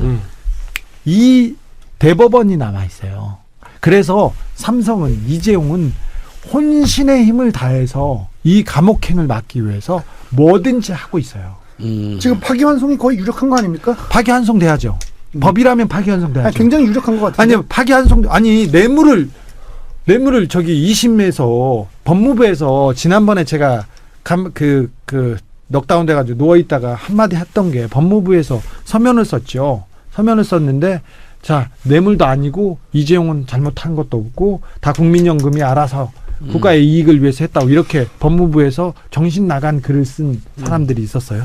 근데 이게 나오고 그 다음에 이 서면은 박근혜 뇌물 수수에 대한 부담을 줄여주려고 이렇게 삼성에서 만들었다고 저는 이렇게 생각하고 있습니다. 1심 때부터 근데 사실 그려진 픽처 아니에요. 1심 때 할 때 이미 2심 때의 어떤 집행유예가 가능하도록 1심의 장량강경이랑 이런 걸 감안해서 그렇죠. 그랬던 게 아니에요? 뇌물이 확실하고 범죄가 확실한데 한 번에 줄일 수가 없으니까 조금씩 판사들이 저는 협업을 해서 줄이고 2심 때 정영식 판사가 빼줬다고 생각하고 대법원에서 그걸 굳히려고 했는데 어찌됐거나 이 재판 이재용은 나왔으나 이재용 주변 재판들이 다 특별히 박근혜가 뇌물을 수수했다는 재판이 유죄가 남으로써 이재용이 그 감옥에 갈 다시 돌아갈 가능성은 95%입니다.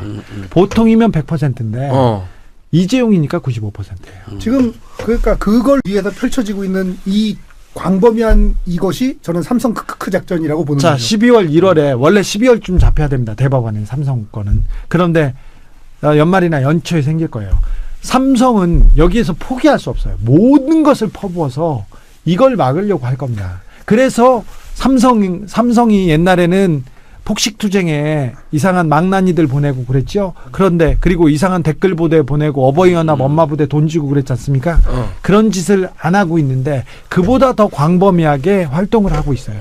이 판결을 위해서. 그게 이제 삼성 크크크 작전이라고 저는 명명하고 싶은데 이걸 먼저 알 필요가 있을 것 같아요. 그 삼성 크크크 작전에서 노리는 건 아유 삼성이 뭐 별거 있다고 삼성이 뭐 이렇게 힘센 존재냐 삼성이 이렇게 무소불위의 존재냐 라는 구도를 만들고 싶은 거예요. 그래서 이 국민들이 혹은 저희 청취자들이 알아야 될 거는 삼성이 이 정도의 파워와 이 정도의 정보력을 갖고 있다라는 사례가 필요할 것 같아요. 그래서 삼성의 어떤 힘이나 정보력 이런 거를 알 수 있는 사례가 있으면 그걸 좀 얘기해 주세요. 아니 뭐 제가 쉽게 얼마 전에 좀 지금 기억하시겠지만 장충기 문자라고 있지 않습니까? 네. 장충기가 네. 장충기라고 그 눈 이상한 사람. 네. 그 사람은 그 병인가요? 뭔가요? 좀 개인적인 그거니까 좀 그렇죠. 가족은 건드리지 마라. 아니 가족이랑 무슨 상관이야? 그 사람 눈 얘기야 눈. 카자스네 가족이 있어. 좋아한다. 이런 거 좋아하네 형이. 아무 말 대잔치 좀 좋아하네. 말이 안 되는. 자, 장충기 문자 제가 공개했습니다. 네. 한 게 알지. 없는데 뭘 또 한 게 없다니까 알지. 이 사람 찐모든 사람. 자, 장충기라는 사람이 대관 업무를 하는 사람이에요. 그러니까 대관 업무라는 건 관리들 관련, 관청들 관련. 관리들, 아. 공무원들, 그다음에 언론. 그러니까 이런 그건 거. 공연장 추모아트홀 비호를 대관하나 어디를 대관 호화마트홀을 대관하나 이태원에 있잖아 블루홀. 불러라. 삼성 카드 아, 블루홀. 우리는 항상 공연을 하니까 대관하면 그거밖에 그 생각이 안 사람 나. 문자를 이렇게 봤더니 어느 정도였냐면 청와대에서 청와대 인사가 어떻게 나고 청와대에서 무슨 일이 있고 앞으로 뭘 어떻게 할 거란 거를 청와대에서 보고해요. 그런데 거의 급이 행정관 비서관급이 아니라 수석 이상이에요. 야. 자, 그리고 수석 이상이면 장관한테 보고를 받는 자, 거네요. 국정원 기조실장이 정보 보고를 이 사람한테 합니다. 국정원 기조실장은 국정원에서도 끝발 날리는 자리 아니야. 끝발 넘버 정도가 2고 되지. 실질적으로 돈을 관리하기 때문에 가장 실권이 있는 사람. 이 사람이 차장 이상이죠. 자, 이 사람이 저기 장충기한테 보고해가지고 정보 보고를 하고 인사 보고를 합니다. 언론사들 다 이번에 인사 어디 납니다, 뭐 납니다. 방송국뿐만 아니라 저기에서도 나요. 저 신문사에서도 다 합니다. 그리고 정부, 그다음 경찰 그런 사람들도 거의 수뇌부급에서 그 사람한테 다이렉트로. 다이렉트로. 그러니까 그 사람은 웬만한 사람하고는 이게 그러니까 인사도 안 해요. 형보다 정보력이 많네. 높죠. 이재용의 어떤 졸개에 불과한 장충기조차도 이런 막강할림은 휘둘렸다는 거죠. 그렇죠. 인사와 기획 모든 것을 자기가 총괄했어요. 그게 전부지 뭐 자, 사실 회사에서. 그렇지. 그리고 아니 근데 회사가 아니라 정부에 정부도 정부에. 아니, 그게 아니고 뭐 이게 정부의 인사를 정부나 혹은 민간 회사의 인사를 장충기가 관여했다는 정황이 나오는 문자들이 그렇죠. 있는 거죠. 문자들 대법관이 되고 싶다고 대법관 후보면 고법 부장판사 이상이니까 차관급 이상이에요. 대법관 되고 싶다고 이 사람한테 로비합니다. 장충기한테. 자, 아니 그러니까 그 신문사의 뭐 사회부장이 정치부장이 또 안 되지 그러면. 뭐 형님 뭐 극존칭세잖아. 하사해 주신 곶감은 잘 먹었사오며 이러는 건 뭐 당연한 일이네 그러면. 자, 어떻게 그래서 보면. 모든 정보와 모든 힘이 삼성한테 가 있기 때문에 뭐가 문제냐면요. 삼성과 관련된 거는 재판이 안 돼요. 삼성과 관련된 영장은 하나도 안 나오고 있어요. 자, 이게 나하고는 상관없다고 생각하는데 삼성은 거대한 기업이기 때문에 전자, 뭐 건설 모든 업종에 다 있죠. 근데 이게 개인하고 마주쳤을 때, 개인하고 삼성하고 마주쳤을 때, 내가 삼성 화재 들었어, 보험을 들었어. 근데 나하고 삼성하고 이해가 상반됐을 때 법이 삼성 편을 드는 거예요. 그러면 이게 다 관련이 있는 거야. 오히려 내가 삼성 화재에 들었다고 하더라도 삼성이 내 편이니까 반칙을 써서라도 도와주겠지. 결국은 그 반칙은 나한테 돌아오게 돼 있어요. 그 단적인 예로 산재 노동자들 같은 경우 절대 그렇죠. 못 이기죠. 삼성에. 반올림. 네네네. 그 삼성 그 장충기라는 사람에 대해서 좀 얘기를 해주세요. 장충기가 언제부터 그 활약을 했는지 장충기는 그 IMF 무렵부터 이제 이름은 약간 80년대인데. 그때도 있었는데 그 정도로 막 잘 나가고 그랬던 사람은 아닌데요. IMF 때부터 활약을 하기 시작했잖아요. 뭐 90부터. 그렇기도 한데 삼성은 구조본이라고 있지 않습니까? 네, 네, 네. 자, 핵심 이게 원래 되게- 비서실이었던 비서실이 이제 이름 구조본 바꿔. 됐다가 되게 전략기획실로 바뀌고 되게 그 유감스럽고 그 어처구니 없는 일인데 공부를 제일 잘해서 공부를 잘하고 그래 너 공부 열심히 해서 좋은 대학교 가야지. 좋은 대학교 가서 공부 열심히 해서 삼성 들어갔습니다. 삼성 들어가면 가장 똑똑한 사람 S급 이제 자 추려요. 추려서 또 출신 성분과 그리고 출신 성분과 그 지역을 따져요. 그래서 지역과 지역안배. 출신 성분이 좋다 이렇게 하면 지역 안배가 아니야. 지역 편중. 어디 좋아합니까? 대구 뭐, 경북 경북. 그쪽이죠. 그 학교는 어디 좋아합니까? 네네. 아 진주도 좋아하잖아요. 서울대? 아니 그러니까 저기 부산 영남권 아니면 못 아니, 쓰죠. 우리 취준생들이 많이 듣고 있으니까 힌트를 주려고. 아니 서울대죠. 아, 카자흐스탄에서 듣고 있어. 그 서울대 출신의 경북 고향이면 S급입니까? 아 그런 쪽이면 그런 쪽만 삼성으로 옮깁니다. 제가 바로 그 서울대 경북 출신입니다. 아니 우리나라가 그 영남 출신의 서울대 사람들이 지금 지배하고 있죠 아직도. 이보영 씨는 훨씬 잘 돼야 되는데 형. 그러면. 산 있잖아 산. 아하, 산 동의한 활동만 믿는다. 자 그런데 그런 사람들은 뽑아가지고 어디로 보내느냐 기업이니까 이윤 창출하고 그리고 창의적으로 그 일해서 개발하고, 뭘 해서 만들고 마케팅하고. 그런 데로 보내야 되는데 그게 아니라 비서실로 보내요. 비서실 아니면 인사팀 재무팀 사실은 재무팀은 셋만 잘하면 되지 않습니까? 그리고 인사팀은 좋은 사람들 발굴해서 잘 쓰면 되지 않습니까? 그런데 그게 아니라 자 비서실에서 비서실 인사팀 재무팀입니다. 여기서 뭘 하냐면은 오너 관리하는 거예요. 삼성이 중요한 게 아니라 이씨 집안이 중요하고 이씨 집안의 이윤을 챙기는 게 중요해요. 자 삼성의 계열사 사장이 가장 중요한 게 돈을 버는 거지 않습니까? 돈을 버는 건데 돈을 잘 만들어서 회장한테 갖다 주는 게 가장 중요한 능력이 돼요. 그래서 우리 사회가 이렇게 좀 뒤틀린 거예요. 제일 똑똑한 애들이 비서실에 가서 비서실에서 제일 잘 나간다 그러면은 오너의 비리를 대신해 줘야 돼요. 비자금 관리하고. 그거의 선두주자가 이제 김인주 같은 사람이죠. 그렇죠. 자 그런 사람들이 이렇게 갑니다. 그럼에도 불구하고 삼성이 1등을 하고 있는 거면 진짜 대한민국 국민들이 삼성이 엄청나게 대단한 회사인 거예요. 이명박이 그렇게 빼가고 박근혜가 그렇게 멍청하게 국정을 했어도 국민들 우리나라는 이렇게 계속 발전하고 있지 않습니까? 자 그런 바보 멍충이들 사기꾼들이 대통령이 아니었으면 우리나라는 정말 좋아졌죠. 자, 이 오너 일간의 전횡과 불법 비리만 아니면 삼성은 더 좋아져요. 자, 제일 똑똑한 애들이 일로 갑니다. 그래서 저기 부산 경남 출신의 그 장충기라는 사람이 이렇게 가서 비서실 인사팀에서 이런 업무를 해요. 뭐가 회장한테 도움이 되나 뭐 하나 그러면서 관리를 처음부터 시작합니다. 그래서 그 구조본 비서실 지금 뭐 전략기획실 다 뭐 이름이 계속 위전실 뭐 위전실, 이름만 계속 바꾸더라고요. 이름이 계속 바뀌는데 비서실이야. 비서실이에요. 비서실. 그냥 불법 부정을 하는. 근데 거기서 이제 처음에는 사람들 관리들 이렇게 뇌물 주고 밥 사고 그러던 사람인데 그 사람이 이렇게 올라가서 사장이 됐죠. 그 사람이 힘을 얻게 된 거는 삼성이 무소불위의 힘을 얻게 된 때부터 이제 계속 했는데 뭐 IMF 이후기도 하고 그다음에 그 사람이 최근 한 10년간 굉장히 큰 역할이 아니라 이 사회에 움직이는 손 중에 하나였어요. 이명박근혜 정권 때는. 그리고 보지 않습니까?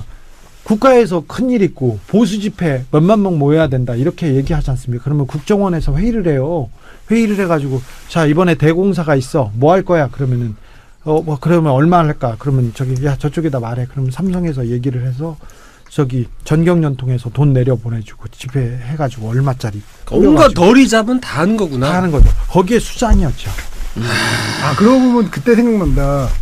우리 기계가 이 엑스트랙이 녹음하는 그 전에도 그 후에도 한 번도 그런 증상을 보인 적이 없는데 주 기자님 거 녹음했을 때 한 번 멈췄잖아. 그렇지. 한 번도 그런 적이 없어. 그 후로도 그 전에도. 그때 있었어. 그때 날라갔었어. 근데 왜 날라갔지 그때? 그러니까 모르겠다니까 지금도. 근데 그 전에도 그 후에도 한 번도 그런 적이 없어요. 날라갔어. 여태까지. 야, 야, 이것도 날아갈지 몰라. 우연이지만 이것도 날아갈지 몰라. 자동차는 결국 있지.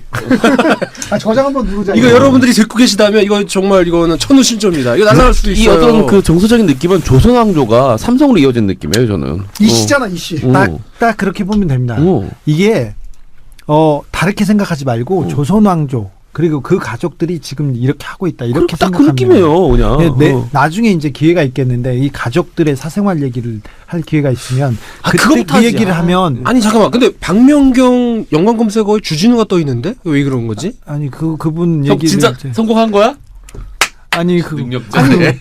MK 겁도 없네, 이거. 만나보신 적 있어? 얘기해 보신 적 있어요? 아니 봤지요. 근데 서로 얘기는 하진 않았어요. 아 누나 전문이잖아. 누나 봤잖아 전문이지. 지금 벌써. 매력적인 누나들한테. 연세가 발목 어떻게 이렇게 되세요? 이쁜데. MK는? 지금 정확하게 모르겠습니다. 이건희 회장보다 앞이 4야 5야? 오겠지. 오죠. 오겠지. 6일 수도 있지. 아, 안 되겠다. 오겠지. 20몇 살 차이였으니까. 그렇게까지는 오겠지. 못하겠다. 그분이- 형은 그래도 5 정도면 커버할 수 있잖아. 50단 초반이면. 아유 왜 그러세요? 50만 둘 정도면은 뭐 제가 관리 그분- 잘하고 이러면. 그분 사진과 뭐 다른 내용이 많이 있었죠. 음. 그게 시사저널 기자들이 쫓겨난 계기이기도 해요. 아. 그 금창태랑 관련된. 네, 제가 그 박명경이란 분이 엘리베이터 걸 출신이거든요. 그래서 굉장히 많이 들었습니다. 아니 근데 회장들은 왜 이렇게 엘리베이터 거를 좋아하는 거야? 신격호도 그렇고. 아니 그런 거는 아니고요. 아, 신격호도 그게 엘리베이터 거리잖아요. 그분은 롯데 광고를 하시던 분인데 이 저는 기업체 그 경제인들의 사생활. 에 대해서는 별로 관심이 아니라 그 얘기할 때 뭐라고 유독 문제지. 저 전기 꼴등한 애 같은 느낌이 드네요. 얼굴이. 특히 아까도 전기 꼴등 느낌이었는데 지금은 완전히 꼴등. 그냥 대구에서 꼴등 막 이런 애. 아무튼 그렇습니다. 그렇습니다. 박명경님 나중에 하겠지만 이거를 상식적으로 생각하거나 이게 그 회사를 경영하는 사람 돈이 있어서 또 뭐 다른 일을 한다 이렇게 다른 그 여자를 이렇게 취한다 이렇게 보는 게 아니라 조선 왕조 이렇게 봉건 국가로 생각하면 삼성은 그게 이해가 맞습니다. 네. 삼성은 맞습니다. 막 초약권 이런 것도 있을 것 같고 좋다. 네. 중세로 이건 이재용 씨가 굉장히 다소곳하고 젠틀하고. 젠틀하고 요새 인사 되게 열심히 하더라고. 성실하고 그렇게 보이지 않습니까? 그런데 이번에는 저 찹스틱도 안 바르더라. 그냥 막 아버지 열심히 할아버지 인사만 도 하고. 막말하고 막 그렇습니다. 네? 그게 무슨 소리야? 아니 아버지 임원들 중에서 나이 지긋한 아버지 임원들한테 뻘한테? 쌍욕하고 네, 뭐. 막말. 그래 이 얘기도 지난번에 한번 했었어. 얼핏 난 하는데 그리고 왠지 자, 이쪽으로 침대 위에서도 엄청 거칠 것 같아. 일단 등장할 때부터 양손에 뭐 하나 들고 등장할 것 같아, 느낌에. 이거 예상이에요. 상상은 할 수 있잖아, 이 정도 상상은.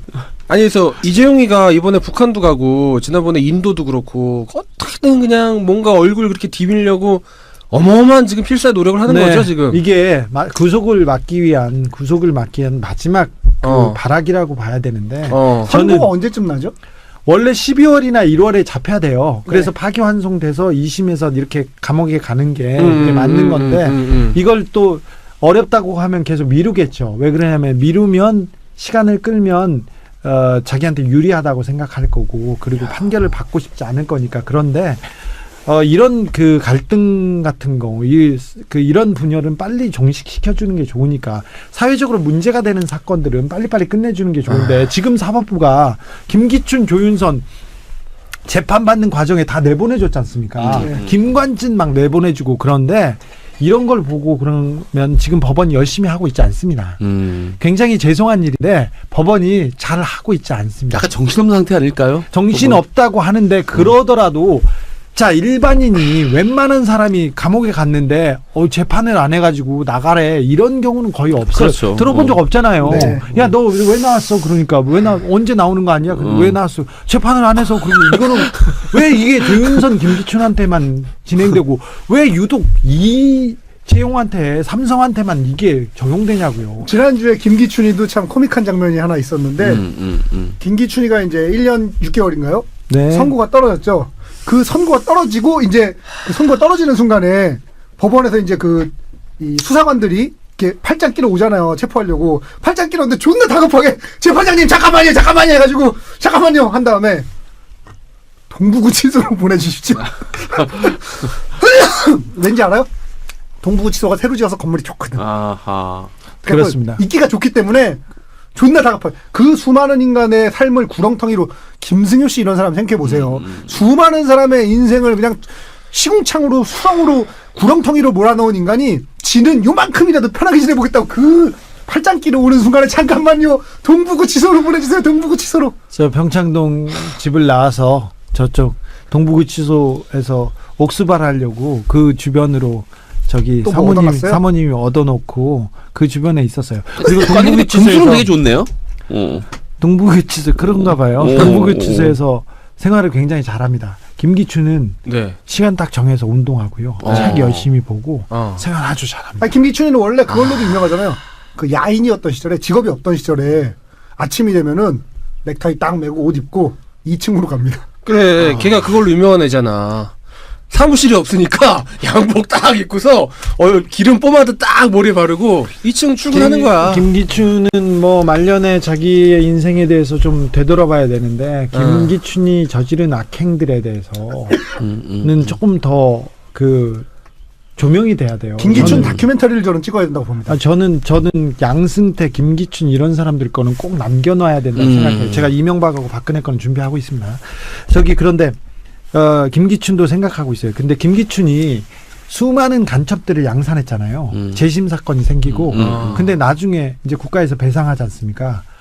그 수백억이 다 네. 김기춘 때문에 우리 국민들이 물어줘야 되는 거예요. 국가 그치. 배상 판결에서 그치. 양승태가 국고에서 지금 망가뜨려가지고 재심 사건들이 무너졌는데 1조 막 2조 막 이런데 그 돈 어떻게 줄 수 있는 특별법이라도 만들어서 길을 열어줘야 되는데 자 그것도 양승태, 김기춘 이런 정치 검사 판사들 때문에 생긴 국가의 피해고 국민들의 손해예요. 구상권을 청구해야죠. 청구해야죠. 그러니까 배상권이 소멸됐다는 논리로 이제 배상을 안 해주려고 했었는데 그게 이제 국가에 대한 그거는 배상권 소멸 시효가 없다라는 식으로 바뀌고 있는데 만약에 그런 그 법이 개정되고 그렇다면 그래야 된다고 생각하는데 그렇다면 국가에서 배상을 하고 그 배상액을 구상권을 청구해서 청구하는. 김기춘 그리고 이명박, 박근혜, 양승태 그런 사람들한테 다 받아야 됩니다. 그 사람들 떵떵거리면서 잘 살고 있고요. 진짜 잘 김기춘은 살아요. 다큐멘터리를 만들어야 돼요. 그 70년대부터 유신헌법 만들고 그 92년에 91년인가요? 이 우리가 남이가부터 시작해서 포레스트 검프야. 역사의 결정적인 장면에 늘 김기춘이가 있었어. 리얼리티가 떨어질 정도로 이 사람이 너무 많이 나와가지고요. 이 부분에 대해서도 제가 조금 준비하고 있습니다. 네. 이 사람은 너무 오랫동안 악행을 했네요. 정말로 김기춘. 오랫동안 극도의 악행을 거의 했어요. 반세기를 악마로 살았네요. 말하자면. 정말 생겨나서는 안 되는 마귀 같은 하여튼 사람이죠. 지금 중요한 거는 뭐 김기춘이도 중요하지만 양승태는 그만큼 못지않게 중요하지만 삼성이 지금 제일 중요한 문제인 것 같은데 요새 조선하고 한겨레, 조선은 뭐 그렇다 치더라도 한겨레가 좀 이상해요. 저는 한겨레 잘 안 봐서 잘 모르겠어요. 그런데 기사들을 보면 묘하게 삼성을 옹호하는 쪽의 기사들이 등장해요. 그러니까 삼성을 까는 기사들도 있는데 옹호하는 기사들이 있어요. 삼성에 대해서 가장 그래도 그 할 말을 하는 신문이 한겨레였는데 한겨레죠. 그런데 경향보다도 한겨레였죠. 네, 그런데 어떤 때는 또 안 그럴 때도 있었어요. 그런데 거의 그래도 가장 할 말은 했죠. 근데 요새 그러는지는 잘 모르겠으나 요새 삼성이 총력전을 펼치고 있는 것은 그 제가 삼성 전문가로서 이게 확언할 수 있습니다. 모든 걸 걸고 있고 그 모든 위기보다 더 큰 위기가 지금이에요. 자, 삼성한테. 그러면 이재용이가 감옥에 가기 위해서 혹은 삼성이 그동안 저지른 잘못에 대한 대가를 치르기 위해서 삼성이 잘못한 건 아니죠. 이씨 일가와 고 이씨 일가에 붙어먹은 어떤 비호 세력. 이 사람들이 처벌받기 위해서 가장 중요한 키워드는 뭡니까? 삼성 바이오리가 삼바입니까? 지금 네. 삼성전자 서비스 노조를 탄압하던 게 수사가 거의 끝나갔고요.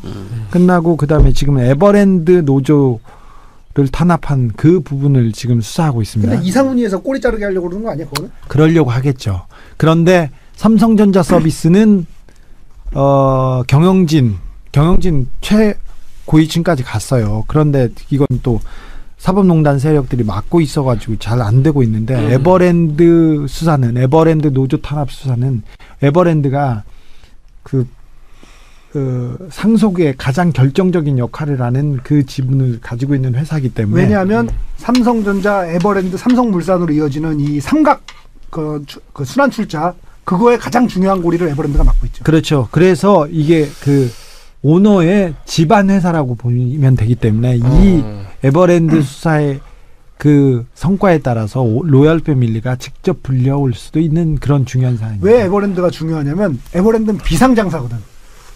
삼성물산, 삼성전자, 에버랜드 이 중에서 삼성물산하고 삼성전자는 상장사예요. 그러니까 어느 정도 최소한의 감지는 맡게 돼 있지만 에버랜드는 비상장사거든. 그래 에버랜드 또 몇 명 없어요. 그래서 그 움직임을 훤히 볼 수 있어서 내가 몰랐다 이렇게 도망가기도 어렵습니다. 그래서 여기가 굉장히 큰 뇌관이 될 수 있고요. 그다음 삼성바이오로직스 이것도 이 부분도 이게 국가를 이용해서 자기네 승계를 돕기 위해서 한 저지른 그 막행이죠. 만행이죠. 이 수사도 남아 있습니다. 그리고 또 이거 외에 플러스 알파가 있는데 그 알파를 제가 준비하고 있습니다. 뭐죠? 힌트만이라도 좀 주세요. 이재용 개인에 대한 개인의 굉장히 치부들을 제가 준비하고 재밌을 것 같은데? 재밌죠. 재밌을 것 같은데? 저는 재미는 있잖아요. 재밌지. 한 건 없어도 재미는 있어. 한 일 없어. 찐 묻었어. 원래 찐 묻은 사람이 재밌지. 아니 근데 그런 거 하지 마. 왜 그래요? 찐 묻은 거. 찐 묻었는데 뭐 어때? 그 힌트만이라도 주시면 개인 내 뭐예요? 어떤 거요? 비리예요? 뭐 개인의 비리죠. 어떤 비리? 어떤 종류의 비리죠? 뭐 개인의 비리인데 그 수사에 그런 거 수사에 직접 나설 수 있는 그런 거 그런 이거 아닌가 보다. 이건 뭐 직접 나서기 좀 그렇잖아. 직접 이건. 나설 수 있는 게 뭐가 있을까? 한번 캐시. 추적해봐요. 캐시. 김은종 PD 뭐 봅니까? 글쎄. 폭력 이쪽은 아닐 거 아니야. 뭘까? 네. 저거 아니라고? 알선? 이건 아니 이걸 뭔 수사에 나서? 자를 테니 얘기해 주세요 여기. 아니 그냥 개인 형이 이걸 믿으면 바보야. 나 얘기하려고 그랬어. 형 카자흐스탄 사람들도 이건 안 믿어. 아유 정신 똑바로 차려요. 뭘까? 참 순하네 이 형이. 이러니까 당하지. 아니 요새는 삼성 쪽에서 연락은 안 옵니까? 돌려서. 아니 저한테는 못하죠. 저하고는 그 강을 건넌 지 오래됐고 저한테 말을 하면 어떻게 된다는 것도 알고 있어요. 그래도 얘기하는 사람들은 있어요. 그래서 이쯤 되면 내부 고발자 하나 나올 법도 한데. 그 부분도 나오겠죠. 그렇고요. 계속 예. 목 쪼다 보면. 그리고 사실은 근데 김용철 변호사님이 좆되는 걸 보면서 더 무서워졌을 거야. 또 시대가 달라졌으니까 또 주준유 기자 같은 분들이 지켜주니까.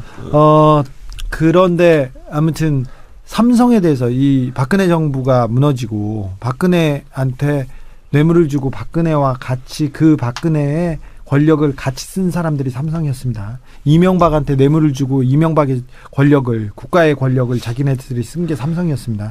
그런 걸 알아서 삼성에 대한 문제 제기가 그 촛불혁명 이후로 조금 진행되다가 지금 다 또 사라졌어요. 다시 또 그치. 그렇죠? 희귀해. 희귀 사그라들더라고. 그게 삼성 크크 페이드 아웃이야. 작전이니까. 그게 삼성의 힘이에요. 그게 삼성의 힘이에요. 관리의 삼성.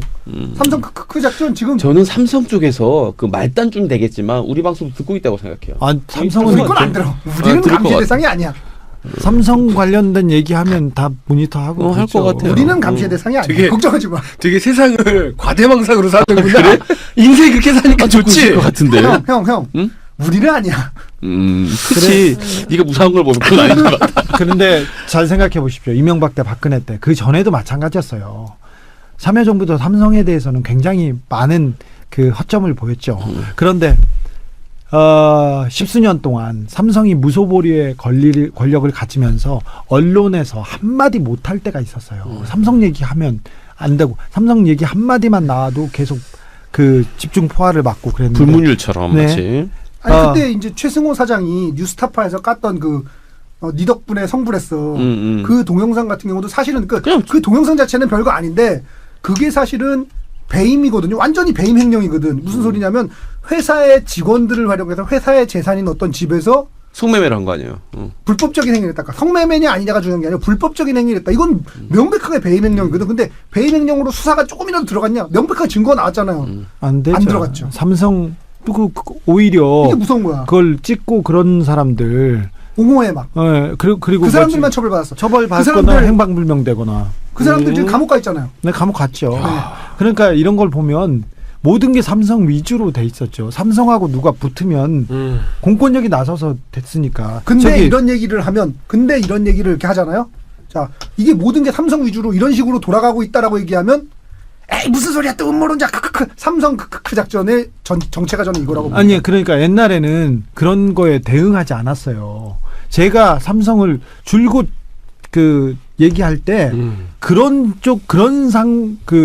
위협이나 협박은 있었으나 이렇게 내가 쓴 기사에다가 댓글을 달아가지고 뭐 하는 사람 없었는데 요새는 그런 사람들이 막 창궐하고 있어가지고 이게 다른 세상이구나, 완벽하게 다른 판이 깔렸구나 이런 생각은 합니다. 근데 이제 삼성이 전열을 촛불혁명하고 이 정권 취임까지만 해도 그냥 놔뒀는데 전열을 정비해서 삼성에 대해서는 다시 입에 지퍼를 채우기 시작한 것 같아요. 그래서 그런 느낌이 듭니다. 그리고 언론이 굉장히 적대적입니다. 이렇게 삼성 얘기를 하면 언론. 그래서 다시 삼성의 그 페이스로 가는구나 이런 생각합니다. 아직 주 기자의 야성은 살아 있습니까? 삼성에 대해서? 저는 계속합니다. 저는 뭐 이럴 또 것도 없고 들어오면 또 야성 또 살아나잖아. 그만큼 그럼요. 들어오는 만큼. 네, 사인 해야죠. 듣고 계시죠? 저는 저를 담금질해 주셔가지고 삼성에 대한 성과와 삼성에 대한 그 리포트는 빨리 제출하려고 생각하고 있습니다. 요새 제일 열심히 쫓고 있는 건 그러면 뭡니까? 지금은 이명박하고요. 이명박은 평생의 저의 이명박의 돈 그리고 이명박의 돈에 대해서는 평생의 저의 숙제로 생각해서 계속 하고 있고요. 그리고는 그보다도 더 많이 삼성에 대한 부분을 하고 있습니다. 삼성에 대한 부분을 합니다. 삼성에 대한 부분을 하고 나서는 조선일보로 넘어가려고. 그 경주이 씨의 전주이 씨예요? 누구요? 이재용 일가가 이건희 이재용. 이 씨가 경주이 씨 전주이 씨가 맞아요. 경주이 씨. 나도 경주이 씨인데. 경주이 씨 아니야? 이 재돌림에 씨발 그때 순간의 선택을 잘못했네 내가. 그쪽으로 갔으면 서울대 경북의 경주이 씨의 이 재로 시작하는데. 나 그냥 늦지 않았어. 아니 형 잘 나가다가 한 37쯤에 엘리베이터 걸 때문에 망했을 것 같아. 잘 나가다가 아니 그러면 초고 이거를 승진하다가? 제대로 파내면은 그렇게 몇십억 몇백억 돈으로 8조 원씩 10조 원씩 상속받은 말도 안 되는 일반 서민들도 뭐 그런 세금을 얼마나 많이 내는데 그런 아니, 짓거리는 그렇죠. 이제 없어지는 거예요? 아니 그걸 어떻게 없애야 돼요? 왜 그거를? 삼성이 우리나라를 대표하는 기업이고 초일류 기업인데도 국가에서 존경받지 못하고 국민들한테 업신여김을 당하는 이유가 뭐냐면 예. 세금은 내야 될 거 아니에요.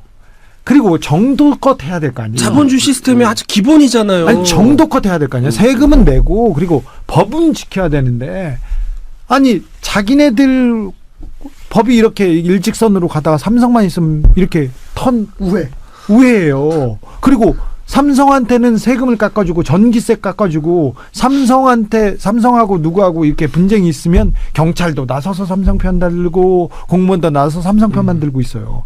다 그게 국민을 상대로 하는 일이에요. 그런데 국민들이 조금 뭐 어떤 부분 이해할 수 있어요. 우리 자식이 삼성 가서 좀 편하게 살았으면 좋겠다. 그렇죠. 이런 생각은 이해가 되나 대다수의 삼성이 공정하고 공평해지면 그 혜택이 국민들한테 온다는 것도 조금 저는 이거를 고려해 생각해야 되는 것 주십시오. 같아요. 삼성과 이건희는 동일체가 아니에요. 그렇죠. 삼성과 이시일가는 별개예요. 삼성이 잘 된다고 해서 이시일가가 잘 돼서는 안 되고 이시일가가 잘 되는 거가 삼성의 이해관계랑 일치하지 않거든요. 근데 많은 분들이 오해하고 계시는 게 이시일가가 어떻게 뭔가 문제가 생기면 삼성이 문제가 생기는 것처럼 착각하고 계시는데 전혀 아닙니다. 아니 그거 언론에서 다 거짓말하는 겁니다. 그게 그 삼성이 뿌려놓은 떡밥 때문에 그런데 자 이재용이 삼성 그 경영권에서 약간 멀어졌을 때 감옥에 갔을 때 삼성전자 굉장히 좋았습니다. 주가 빵빵 그렇죠. 오르고. 맞아요. 괜찮았어요. 근데 국민들 그걸 갔죠. 아는 것 같더라고요. 네, 이제는. 조금 알아야 되는데. 예, 아시는 것 같아요. 주가가 올랐어요, 오히려. 그런데 나오고 나서 지금 주가도 안 좋고 실적은 좋은데 계속 어렵다 얘기 나오고 있지 않습니까? 그래서 그런 부분도 해야 되는데 삼성에서 이씨 집안만 경영권에서 떼어놓으면 삼성은 정말 진짜 좋은 기업이 될 거고 국민의 국가대표 기업이 될 거라는 것을 저는 확신합니다. 야, 씨발 상속세를 오뚜기보다 덜 16억 냈죠. 오뚜기 상속세가 1,000억이 넘어요. 다 냈어. 아니 저기 1,600억을. 이재용은 16억 냈어요. 그러니까 근데 삼성 이재용 상속세가 16억이야. 네. 오뚜기의 100분의 1이야. 아니 그대로 치면 오뚜기 100배도 더 크지 않습니까? 100배가 아니 오뚜기가 뭐야. 문제가 아니라 여기 웬만한 집 한두 채씩 그렇죠. 있는 사람들 집 하나 물려준 지방 사람들도 유지만 해도 16억. 이보단 더 줬어. 나도.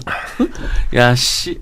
야 너 부자다. 나보단 더 내야 될 거 아니야. 이게 사실 인간. 말이 안 돼요. 진짜 그냥 유지 정도 뭐 좀 잘 사내 한 사람도 10몇 억씩 내지 상속세. 16억보단 더 낼 걸요. 그치. 그렇죠. 말도 안 되는 아니 이게 이 짓거리를 하고 40%인데 있는 50억만 거야. 받아도 16억 넘게 내. 저기 아유, 진짜 너무한다. 진짜. 이명박 대통령은 저기 상속세를 줄이기 위해서 네. 회사를 저기 차명으로 하고 그 다음에 재단을 만들었죠. 노력했지. 네, 응. 재단을 만들었죠. 청계재단. 그래도 이명박은 저기 16억 아직 안 냈구나. 그러니까 아직 안 했어. 그 절세 탈세 이 불법을 이게 비교할 수 있는 사람이 몇 명 안 됩니다. 16억 주고 지금 100조 넘는 18억 아닌가요? 16억이 100조가 아니에요. 몇백조의 규모의 16억을 가지고 몇백조 규모의 경영권과 그 돈을 다 인수했다고 보면 되니까요. 그 검찰도 뭐 개혁이 나름대로 되고 있고 뭐 이렇게 곳곳이 개혁이 되고 있는데 왜 사법부만 이렇게 미적지한 겁니까? 지금 삼성의 어쨌든 굉장히 우호적으로 환경이 그러니까 사법부 쪽에서 내리는 결정들은 네. 전부 삼성이 우호적으로 돌아가고 있잖아요. 삼성이 관리를 할 때 옛날에는 검찰 위주였어요. 네. 검찰 선에서 끊으면 되고 기소 안 하면 되는데 재판 받을 일 없으니까. 근데 언제부턴가 영장 실질 심사가 있고 그다음에 공판 중심주의 그러니까 재판에서 따지게 됨으로써 이 검사는 조금 관리하고 판사로 넘어갔어요. 그래서 거기를 관리하고 있어서 지금 사법부가 모직 건드리지 못하는 게 삼성밖에 없다고 말할 정도로 이렇게 조금 법이 그 잘 미치지 않습니다. 치해법권입니다. 삼성은. 근데 질문이 뭐였지? 깜짝. 왜 재판부 개혁이 이렇게 자꾸 왜 미뤄지느냐. 재판 근데 김명수 그 대법원장은 원칙주의자인데다가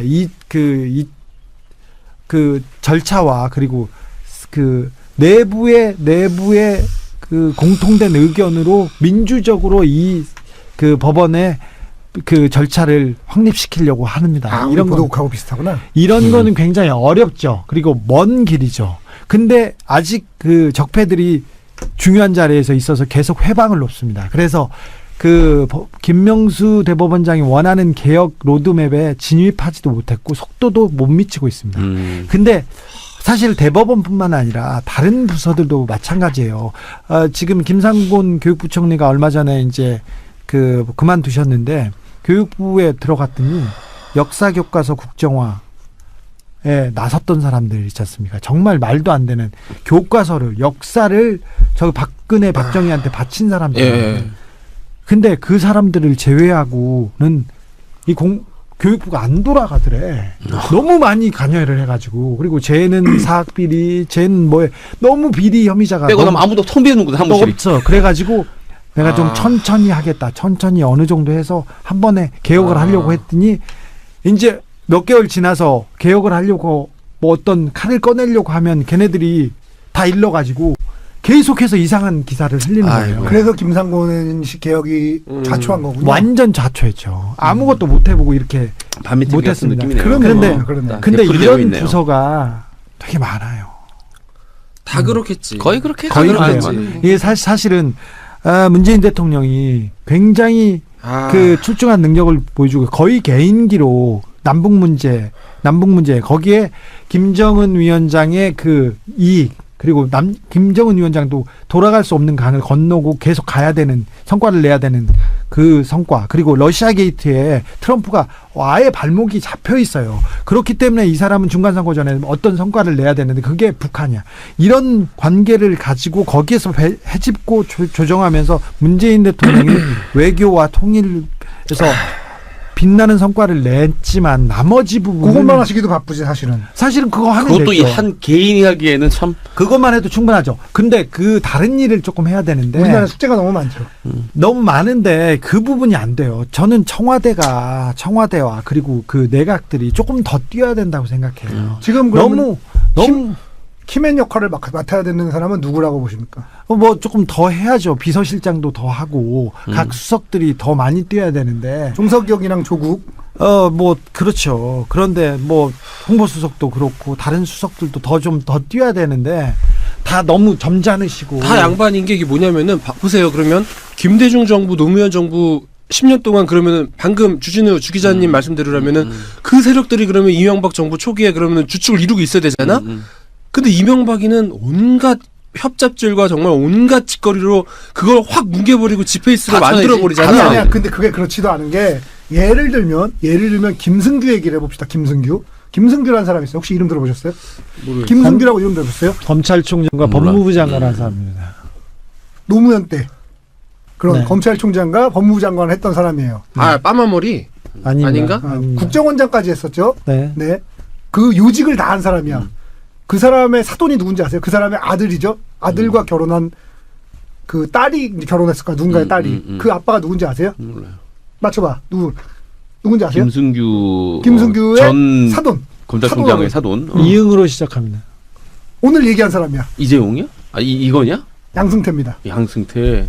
양승태의 사돈이에요. 그런 사람이 노무현 정부 때 국정원장 했었고 또 하나 저 두 분의 동기이신 지금은 회사 그만두신 보스턴 컨설팅 다닌 사람 누굽니까? 네, 우리 윤선주 대표라고 해야 되나요? 지금? 네. 네. 그 아빠가 네. 어마어마한 분이죠, 그분도. 아빠가 이제 그 거물이시죠. 이명박 때 이미 국무총리를 제의받았는데 고사했다부터 시작해서 당연히 그 사람이 고사할 것 같은 느낌이죠. 국무총리도 고사할 것 같은 느낌의 그 윤중현이라는 사람이 노무현 때 금감위원장을 했었어요. 네. 뭘 의미하냐면 김대중 노무현 때도 요직에는 다 이미 이런 우리가 말하는 그런 분들이 가 있었다는 거죠. 그런 사람들이 가 있었다는 얘기죠. 그럼 어떻게 해야 돼? 지금 이제 한 발 한 발 바꿔니까 그러니까 정말 너무 그러니까 이해찬에 지난하다. 20년은 해야 된다라는 지난해. 이해찬에 20년을 해야 된다는 이게 이런 이유 때문입니다. 이해찬은 그때 국무총리를 했던 사람이잖아요. 아는 거야. 밑에 것들이 말을 안 들어. 이게 5년 10년 가지고는 안 되는구나. 20년은 해야 최소한 사람이 바뀌겠구나 해서 이해찬의 20년 정권론이 나오는 얘기의 배경입니다. 이게 이번 말고 다음번에 바뀐 끔찍하다. 다음번에도 끔찍해. 계속 간다 이런 믿음 이런 있어야지. 집권 플랜이 정확하게 나오면 공무원들이 움직여요. 못 깨겨. 근데 그렇지 않으면 그럼 이렇게 버티자, 보고 있죠. 참자. 그렇죠. 한 6개월 1년 있다가 이 본성을 드러냅니다. 근데 이쪽 진영은 진보 진영은 굉장히 착해요. 그래서 원칙대로 하려고 그래. 아 너무 정답대로 양반이야. 하려고 해. 저쪽은 강도짓 그래, 하고 쟤네들 막 칼 쓰고 막 다국발 쓰는데 우리는 맨주먹으로 하려니 이게 되냐고 이게. 야 그러면 아니 안 돼. 우리 아니야. 얘는 저쪽이니까 저 왔다 갔다 이명박 합니다. 찍고 박근혜 찍었는데 뭘. 저거 막 프리해요. 병풍 좀 여러 번 쳐놔줘다가. 프리해. 야 공부 좀 해. 카자흐스탄이 같이 갔다 올까? 아, 나 진짜 이게 진보 진영의 유일한 약점인 것 같아. 방법조차도 늘 올바른 방법으로만 해야 되는 그 강박에 있다는 게 사실은 이게 너무 힘들어 이게 사실은- 지난한 과정이야. 사실은 이 정부가 잘해오고 있고 잘하고 있습니다. 그런데 바뀐 게 별로 없어요. 돈이 있지 않습니까? 돈, 금융, 네, 재벌들, 기업 네. 다 저쪽 편이라고 생각하시면 되고요. 거기에 소상공인이 캐스팅 보트를 졌는데 최승재 얘기를 또 안 할 수가 없죠. 그런데 이 사람들도 어느 정도는 넘어갔다고 생각해요. 아하. 거기에 자 언론 다시 한번 생각해 봅시다. 언론 바뀐 거 하나도 없어요. 좀 전에 잠시만요. 최승재 얘기를 다시 한번 안 할 수가 없는데 지금 이제 언론에 소상공인 연합회장 운운하면서 등장하는 최승재라는 사람이 있습니다. 한번 저희 거에서 얘기한 적이 있는데 이 최승재라는 사람이 처음으로 그 소상공인 연합회, 이 사람은 원래 PC방 주인이었는데 소상공인 연합회라는 곳을 만든 때가 언제 만들었어요? 그런 이런 단체를 게? 만든 때가 2014년 4월입니다. 세월호 사건 직전인데 그 후에 중요한 발표가 있었어요. 2014년 5월에 세월호 사건과는 별개로 조용히 넘어간 중요한 사건이 뭐냐면 편의점 출점 거리 제한이 폐지가 돼요.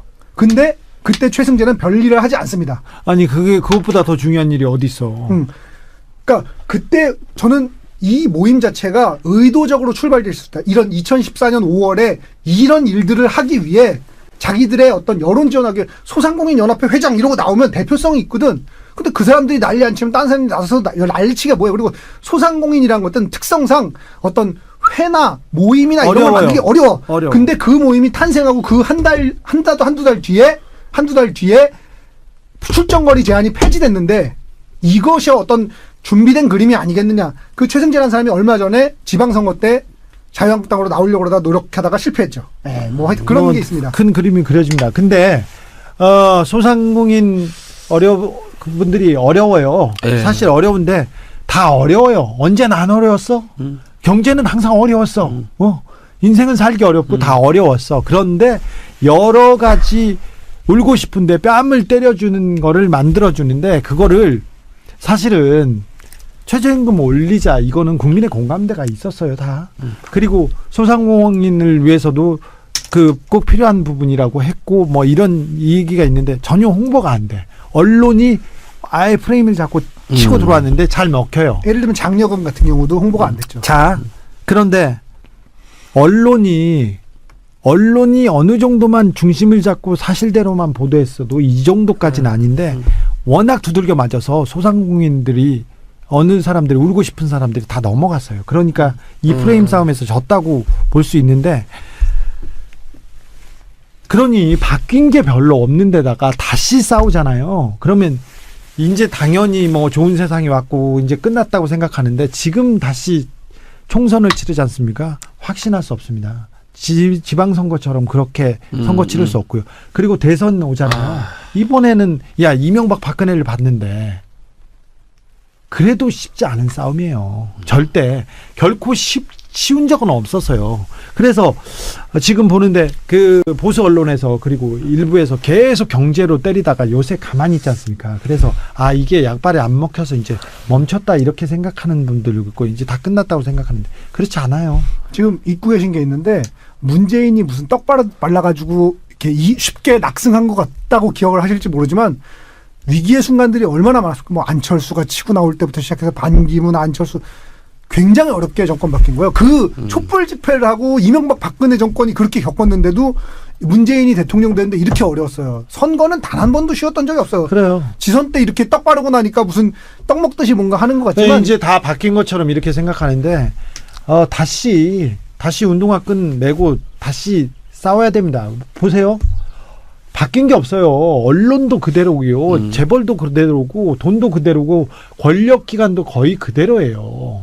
권력기관에 대해서 더 얘기를 하자면 굉장히 낙담하고 좌절할 얘기가 진짜 한 보따리 있는데 어떤 게 있죠? 얘기해 주세요. 아니 어떤 사람들이 어디에 갔다 뭐 했던 사람들이 뭘 하고 있고 지금 뭐 하고 있다는 얘기를 보면 거의 그냥 속이 뒤집혀요. 아니, 그런데 근데 그게 구체적으로 얘기해 주신 게 중요한 게 다들 위기감들이 지금 훨씬 적어졌어요. 그렇기 때문에 그런 얘기를 구체적으로 해주시는 게 되게 중요해요. 이 방송이 무슨 정체가 뭐야? 갑자기 여기 가서 거기까지 가. 지가 혹시 얘기하는 거예요. 저는 카자흐스탄 얘기하고 여기 얘기하고 뭐. 자, 그래서 이런 걸 보고 특별히 지금 전열을 가다듬어서 다시 치고 나오는구나 이런 게 조직적인 행태들이 보여요. 예전처럼 무식하게 그 일베들 동원하지 않고 옛처럼 무식하게 그 시민단체 할아버지들 군복 입혀서 동원하지 않고 지금은 커뮤니티와 온라인에서 그리고 댓글 부대가 아직도 활동하고 있습니다. 일베가 이제 완전히 그 어떤 오피니언 영향력을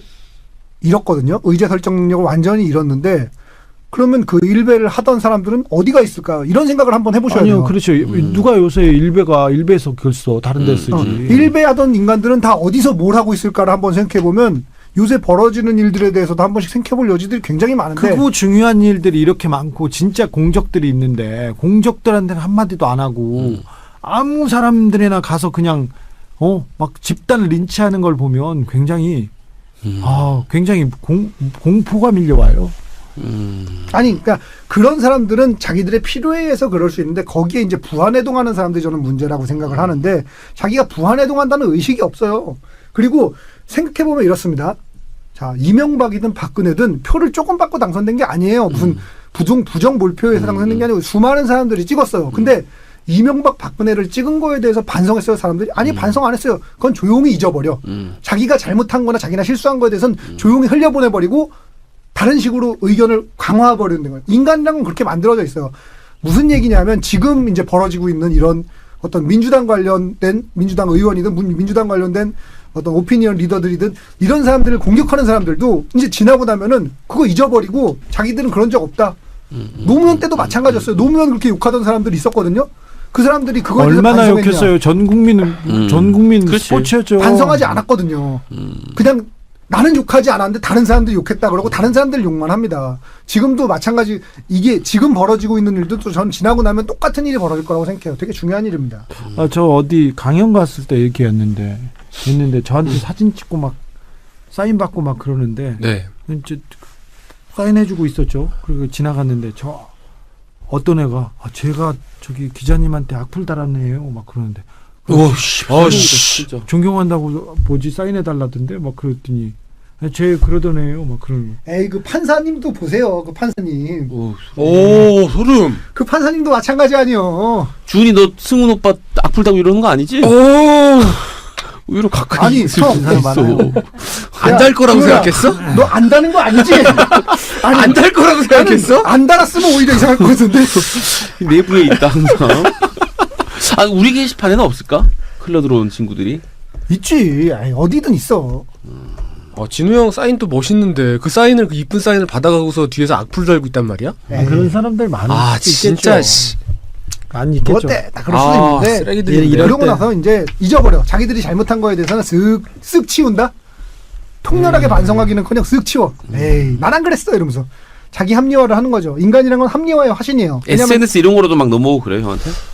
그래서 저는 SNS를 안 해요. 아예 안 하는 거. 아예 안 하는데 그게 아까 말했듯이 이명박 박근혜 때하고는 완전히 수준이 다르게 다른 판도로 지금 SNS를 점령하고 있습니다. 하여튼 그래서 그 양승태 그리고 이재용 반드시 처벌을 받아야 된다. 이게 굉장히 우리나라를 바꾸는 데 있어서 지금 현재 스코어 가장 중요한 일이다. 네. 그 여러 중요한 일이 있는데 그 중에 이 사회가 조금 공정하고 공평하고 그 다음에 밝고 법대로는 해야 될 거 아니에요. 그렇죠, 최소한. 어느든 최소한 원칙대로는 가야 될 거 아닙니까? 그걸 가장 망가뜨린 주범이 양승태였고 아직도 그 망가뜨리는데 큰 역할을 하는 게 삼성의 이재용이라고 저는 생각해서 요 두 문제는 좀 해보려고 합니다. 하는 데까지는 하려고 합니다. 이재용이 수감이 안 되면 정말 많은 부분에서 좌절을 하게 되겠네요. 아니요. 이런 개혁이나 이런 것들이 모르죠. 그럴 수 있죠. 예, 그거는. 많이 좌초가 될 거 아니에요. 상징적으로 힘 빠지지 않을까요? 그러니까 지금 반드시 말하자면 기록이 지금 돼야겠네요. 끝판왕은 이재용인 거고 그 이재용을 막기 위한 여러 가지 작전이 펼쳐지고 있는데 그 중에 우리가 영향을 미칠 수 있는 작전은 삼성 크크크 작전이다. 사실 뭐 사법부에서 벌어지는 작전 이런 건 우리가 관심을 가지는 거 외에는 할 수 있는 게 별로 없어요. 근데 삼성 크크크 작전만큼은 우리가 뭔가 할 수 있거든요. 리플 하나 더 달고 삼성 크크크 말하는 사람들에 대해서는 니들 그러면 안 된다. 그러니까 그거를 다 작전 세력으로 몰면 안 돼요. 그 왜냐면 작전 이름을 근데 그 카자흐스탄 작전으로 바꾸면 안 됩니까? 삼성 카자흐스탄 작전? 아니 그냥 카자흐스탄 작전. 그게 또 카자흐스탄이 더 중요한 게 있죠. 카장무스.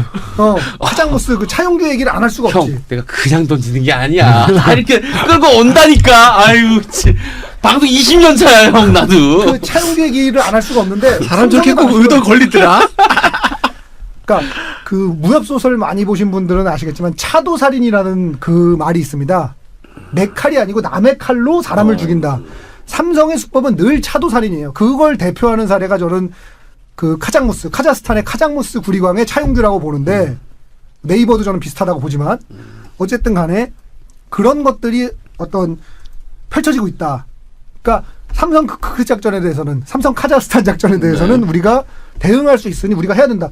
삼성을 별거 아닌 걸로 모는 사람들에게 장충기가 뭔 짓을 했는지를 얘기해야 되고 그거를 야 너네 작전 세력이지 이거 갖고는 효과가 없어요. 왜냐하면 작전 세력이지 하는 말은 작전 세력인 애들은 뭐야 병신이고 작전 세력이 아닌 애들은 빡이 칠 뿐이거든. 그러니까 삼성이란 그 존재가 어떤 작전을 펼치고 있고 이거에 대해서 정확하게 장충기 같은 사건을 예로 들면서 대응을 해야 된다. 지금 우리가 할 수 있는 일은 그게 되게 중요한 일이다. 라는 말씀을 드리고 싶어서 오늘 찐 묻은 돈 많이 버시는 주 기자님 한번 모시고 얘기해봤어요. 마지막으로 말씀 하나 해주시고 오늘 정리하죠. 제가 이명박 추격기를 내고 이명박을 잡겠다고 돌아다닐 때 도와주던 사람들이 없었어요. 언론은 전혀 도와주지 않았고요. 나 도왔잖아 나. 아니 그러니까 그 도왔던 없었다니 사람들이 그 속상하네. 도왔던 사람들이 이제 이 방송 아직도 이렇게 줄기차게 하고 있는지 나는 좀 깜짝 몰랐어요. 놀랐죠. 아직 하고 있는 몰랐지 형. 아무도 안 듣는데. 미친 것들이지. 이 한 가지 일을 청취자가 미친 것 진행자보다 적은. 그런데 이 나인틴 식구들이 많이 응원해 주셨고요. 그리고 깨어있는 팟캐스트를 듣거나 아니면 뭐 블로그를 보거나 그랬던 분들의 힘과 정성이 이명박을 감옥으로 보냈다고 생각합니다. 그래서 감사의 인사를 전합니다. 감사합니다. 그래요. 여기서 1부 마무리하고 2부로 돌아올 텐데요. 2부에서 오늘 영화 뭐죠? 베놈. 2부 또 해. 나중에는 보면 오늘 안 해. 되게 길기도 한다. 형 어떤 데 모르는데 4시간도 해요. 힘들게 산다. 기가 막히지. 2부는 베놈이고 왜 이렇게 우리는 힘들게 살아야 할까요? 제가 왜 저렇게 기침을 하겠어요? 얘는 이미 목이 맛이 갔어. 이해가 안 가. 다음 주 영화는 프리다 그 헤어름입니다. 네네. 다음 주 화요일에 GV하죠? 다음 주 화요일인가요? 아, 네, 바뀌었는데 원래 수요일이었다 화요일 바뀌었어요. 화요일 네. 맞나? 하도 자주 바뀌어가지고. 네, 그래요. 하여튼 저희 2부로 돌아올게요.